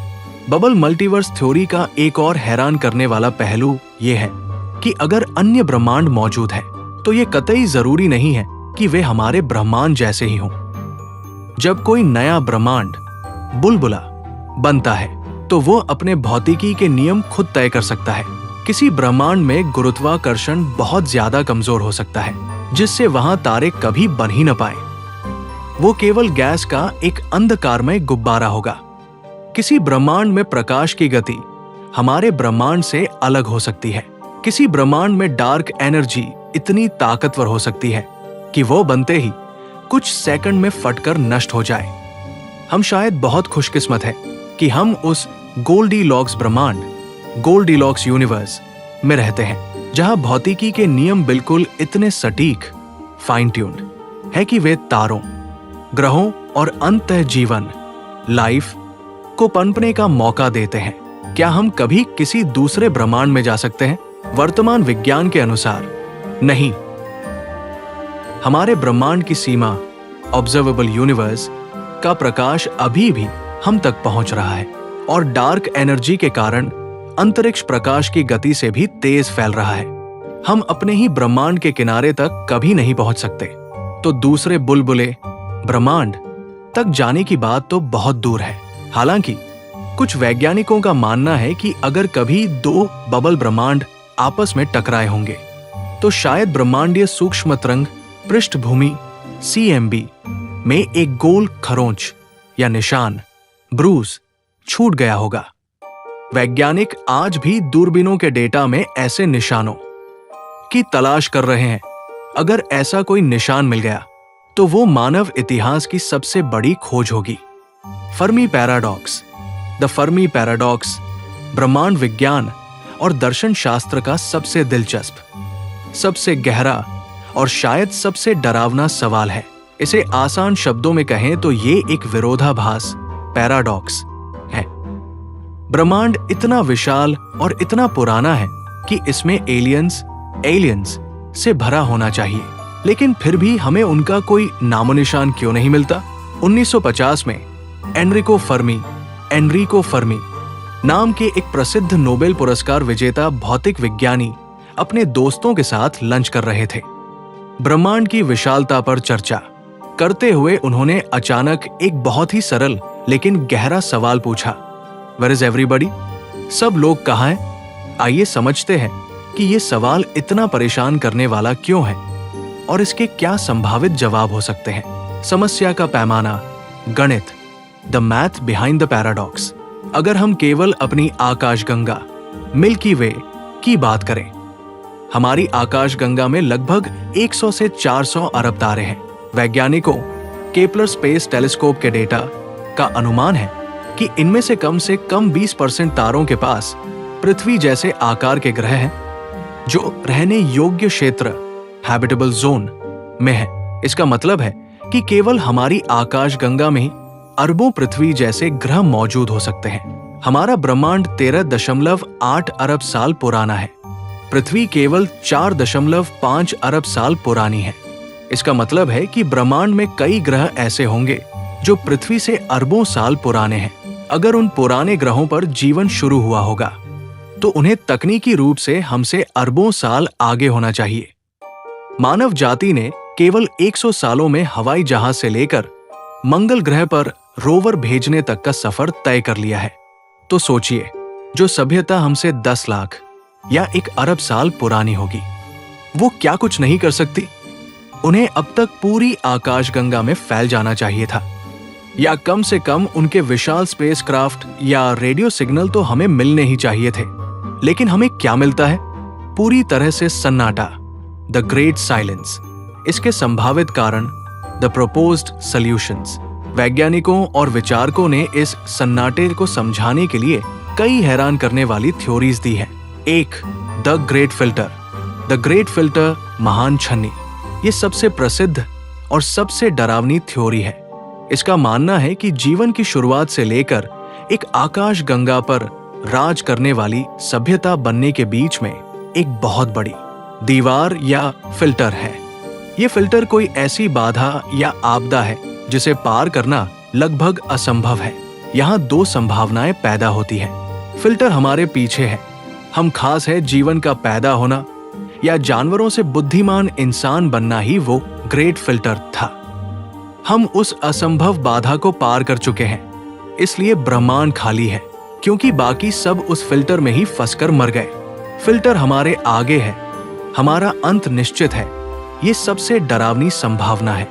इसका मतलब है कि जीवन आसानी से शुरू होता है और इंसानों जैसी सभ्यताएं भी बन जाती है, लेकिन कोई भी सभ्यता अंतरिक्ष में फैलने से पहले ही खुद को नष्ट कर लेती है। शायद परमाणु युद्ध से, जलवायु परिवर्तन से या बेकाबू आर्टिफिशियल इंटेलिजेंस से? अगर ऐसा है तो वो ग्रेट फिल्टर भविष्य में हमारा भी इंतजार कर रहा है। 2. Dark forest theory. The dark forest theory ये सिद्धांत चीनी लेखक लियू सिक्सिन की मशहूर विज्ञान कथा से आया है। ये कहता है कि ब्रह्मांड खाली नहीं है, ये भरा हुआ है। लेकिन ब्रह्मांड एक अंधेरे जंगल की तरह है। हर सभ्यता इस जंगल में एक हथियारबंद शिकारी। चूंकि कोई शिकारी ये नहीं जानता कि दूसरा शिकारी दोस्त है या दुश्मन, इसलिए अपनी जान बचाने का सबसे सुरक्षित तरीका यह है कि चुपचाप छुपे रहो। जो भी सभ्यता जंगल में आवाज करती है, यानी अपने सिग्नल भेजती है, उसे कोई उन्नत सभ्यता तुरंत खतरे के रूप में देखकर नष्ट कर देती है। इस थ्योरी के अनुसार इंसान अंतरिक्ष में जो अपने रेडियो सिग्नल भेज रहे हैं, वो बहुत बड़ी बेवकूफी है। ब्रह्मांड में सन्नाटा इसलिए है क्योंकि हर कोई डर के मारे छिपा हुआ है। 3. Zoo hypothesis. The zoo hypothesis चिड़ियाघर का सिद्धांत। इसके अनुसार एलियंस मौजूद है और वे हमारे बारे में सब जानते हैं, लेकिन उन्होंने जानबूझकर हमसे दूरी बनाई हुई है। वे पृथ्वी को एक चिड़ियाघर, ज़ू या एक प्रकृति आरक्षित क्षेत्र, नेचर रिजर्व की तरह ट्रीट कर रहे हैं। वे दूर से हमें विकसित होते हुए देख रहे हैं, लेकिन हमारे मामलों में दखल नहीं देते। वे तब तक हमसे संपर्क नहीं करेंगे जब तक इंसान एक निश्चित तकनीकी या नैतिक स्तर, जैसे लालच और युद्ध से ऊपर उठना, तक नहीं पहुंच जाते। इसे स्टार ट्रेक के प्राइम डायरेक्टिव नियम की तरह समझा जा सकता है। 4. हम इतने पिछड़े हैं कि उन्हें समझ ही नहीं सकते। The ant hill analogy. प्रसिद्ध भौतिक विज्ञानी मिचियो काकू एक उदाहरण देते हैं। मान लीजिए जंगल में चींटियों का एक पहाड़, एंट हिल है। उसके ठीक बगल में इंसान एक 10 लेन का सुपर हाईवे बना रहे हैं। क्या चींटियां समझ पाएंगी कि हाईवे क्या होता है? क्या चींटियों के पास इंसानों से संपर्क करने की कोई तकनीक है? नहीं। इसी तरह शायद एलियंस हमारे ही सौर मंडल में मौजूद हो। उनका संचार, कम्युनिकेशन इतना उन्नत हो, शायद डार्क मैटर या न्यूट्रिनो पर आधारित, कि हमारे मामूली रेडियो टेलीस्कोप उसे पकड़ ही नहीं पा रहे हैं। हम उनके लिए चींटियों की तरह हैं, इतने आदिम कि वे हमसे बात करना जरूरी ही नहीं समझते। 5. Rare earth hypothesis. हम अकेले हैं, ये सबसे सीधा जवाब है। ब्रह्मांड में केवल पृथ्वी ही वो इकलौता ग्रह है जहां इतनी एकदम सही और सटीक परिस्थितियां, सही तापमान, सही गुरुत्वाकर्षण, सही तारे से दूरी, बृहस्पति ग्रह का होना जो उल्का पिंडों से हमारी रक्षा करता है, एक साथ मिली। जीवन शायद मौजूद हो, जैसे बैक्टीरिया, लेकिन इंसान जैसी बुद्धिमान सभ्यता पूरे ब्रह्मांड में सिर्फ यही है। मशहूर विज्ञान लेखक आर्थर सी क्लार्क ने फर्मी पैराडॉक्स का पूरा सार एक ही लाइन में कह दिया था। 2 ही संभावनाएं हैं, या तो हम इस ब्रह्मांड में अकेले हैं या हम अकेले नहीं हैं, और ये दोनों ही विचार समान रूप से डरावने हैं। स्ट्रिंग थियोरी भौतिक विज्ञान का सबसे महत्वाकांक्षी, सबसे जटिल और सबसे सुंदर सिद्धांत है। वैज्ञानिक इसे थ्योरी ऑफ एवरीथिंग या सब कुछ का सिद्धांत अभी कहते हैं, क्योंकि ये ब्रह्मांड के हर एक रहस्य को एक ही गणितीय फॉर्मूले में पिरोने का प्रयास करता है। इसे समझने के लिए हमें पहले ये जानना होगा कि वैज्ञानिकों को इसकी जरूरत क्यों पड़ी। आइए इसे बिल्कुल शुरुआत से समझते हैं। 1. भौतिक विज्ञान की सबसे बड़ी समस्या, द ग्रेट डिवाइड। वर्तमान में ब्रह्मांड को समझने के लिए हमारे पास 2 सबसे सफल सिद्धांत हैं, लेकिन समस्या यह है कि वे दोनों एक दूसरे से नफरत करते हैं। जनरल रिलेटिविटी अल्बर्ट आइंस्टीन का यह सिद्धांत ब्रह्मांड की विशाल चीजों जैसे तारे, ग्रह, आकाशगंगाएं और गुरुत्वाकर्षण को बहुत अच्छे से समझाता है। क्वांटम मैकेनिक्स ये सिद्धांत ब्रह्मांड की सूक्ष्म चीजों जैसे परमाणु, इलेक्ट्रॉन, क्वार्क की दुनिया को समझाता है। ये दोनों सिद्धांत अपनी अपनी जगह बिल्कुल सही काम करते हैं, लेकिन जब हम ब्लैक होल के केंद्र, सिंगुलैरिटी या महाविस्फोट बिग बैंग की बात करते हैं, जहां एक बहुत ही विशाल द्रव्यमान मास एक बहुत ही सूक्ष्म बिंदु माइक्रोस्कोपिक साइज में सिमटा होता है। तो वैज्ञानिकों को दोनों सिद्धांतों को एक साथ लगाना पड़ता है, और जैसे ही वे ऐसा करते हैं गणित टूट जाता है और जवाब अनंत इन्फिनिटी आने लगते हैं। यानी भौतिकी के नियम वहां काम करना बंद कर देते हैं। वैज्ञानिकों को एक ऐसे पुल की जरूरत थी जो विशाल दुनिया गुरुत्वाकर्षण और सूक्ष्म दुनिया क्वांटम को जोड़ सके। यहीं से जन्म हुआ स्ट्रिंग थ्योरी का। दो स्ट्रिंग थ्योरी का मूल विचार द कोर आइडिया।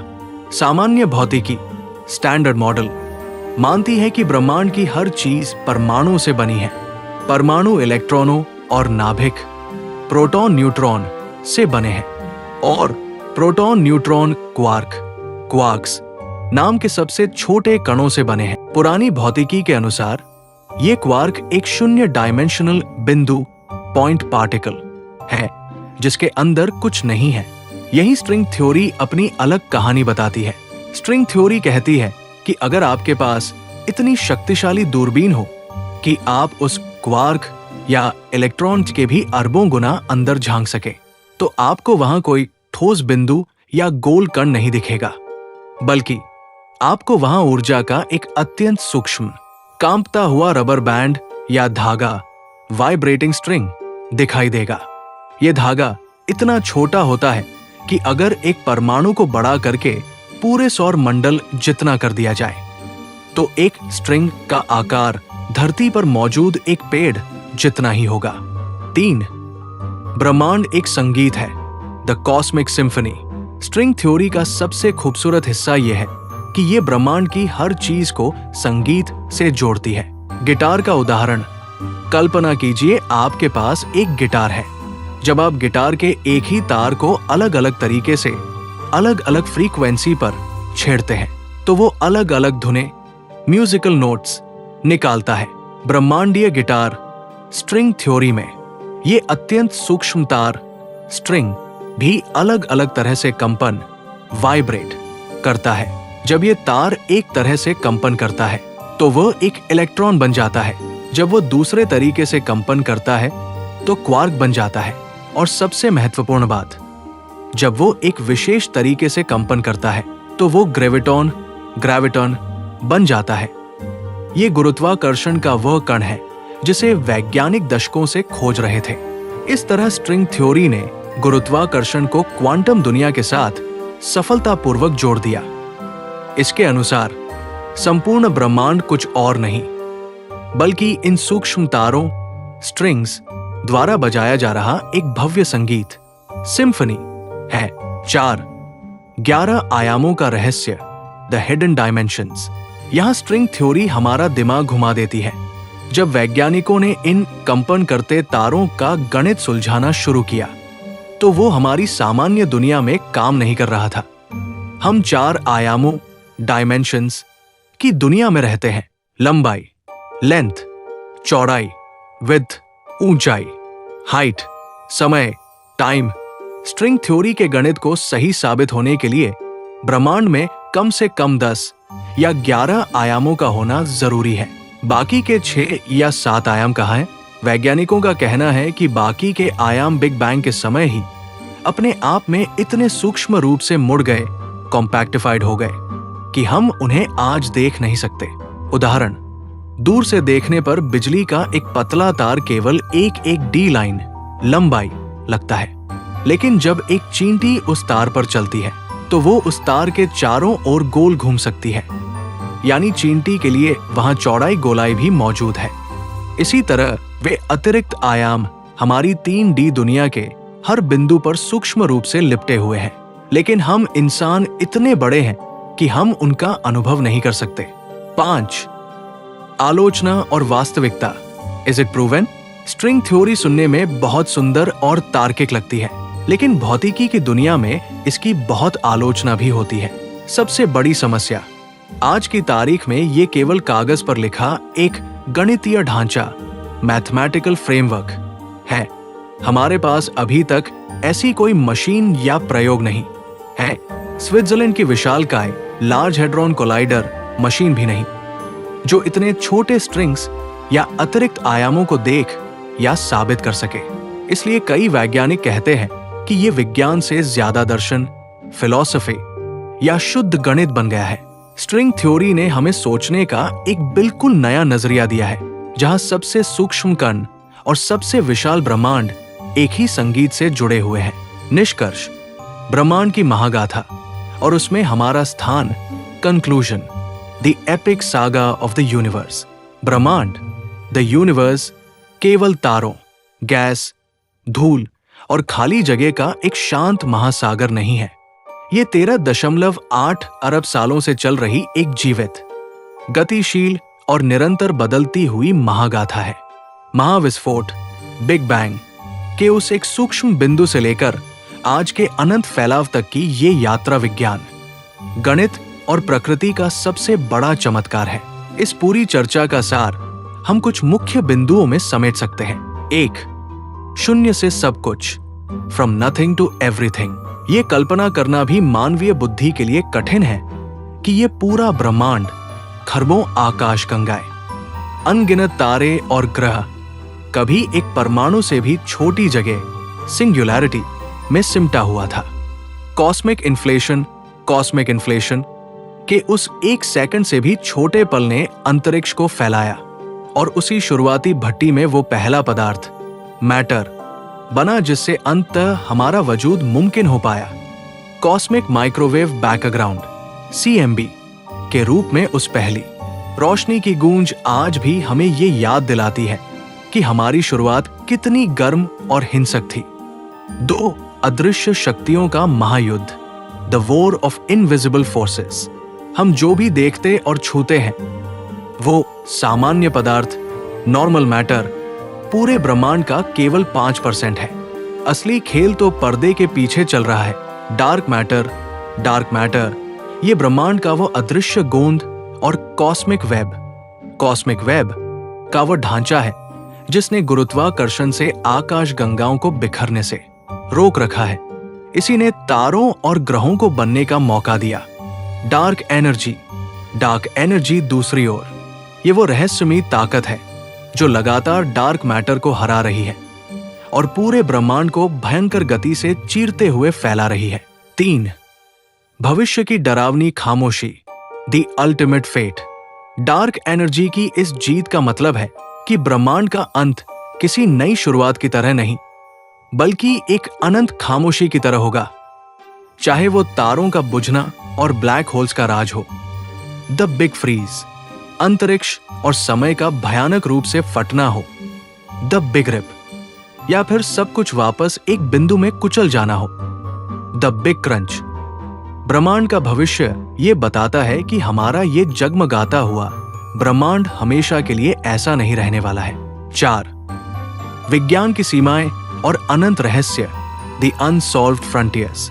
हम इंसान भले ही चांद और मंगल तक पहुंच गए हों, लेकिन फर्मी पैराडॉक्स हमें याद दिलाता है कि इस अनंत अंतरिक्ष में हम कितने अकेले हैं।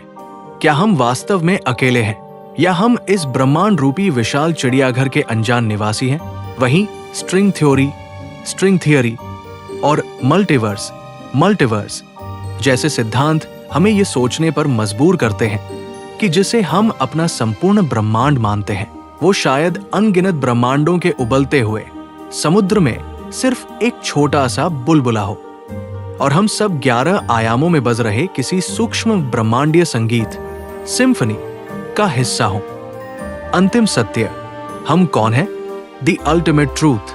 इस विशाल और डरावने ब्रह्मांड को देखकर अक्सर इंसान को अपना वजूद बहुत छोटा और महत्वहीन लगने लगता है, लेकिन वैज्ञानिक दृष्टिकोण से देखें तो सच्चाई बिल्कुल उलट है। हम ब्रह्मांड से अलग नहीं हैं। हमारे शरीर का हर कार्बन, हर ऑक्सीजन और हमारे खून में दौड़ता हुआ हर लोहे का कण, आयरन, अरबों साल पहले किसी विशाल तारे के सुपरनोवा विस्फोट की भट्टी में बना था। जब वे तारे मरे, तभी पृथ्वी जैसे ग्रह बने और हम पैदा हुए। महान खगोलविद कार्ल सगन ने कहा था, हम इंसानों के रूप में ब्रह्मांड का ही वो हिस्सा है जिसने स्वयं को महसूस करने और स्वयं को समझने के लिए आंखें खोल ली हैं। We are a way for the cosmos to know itself dot.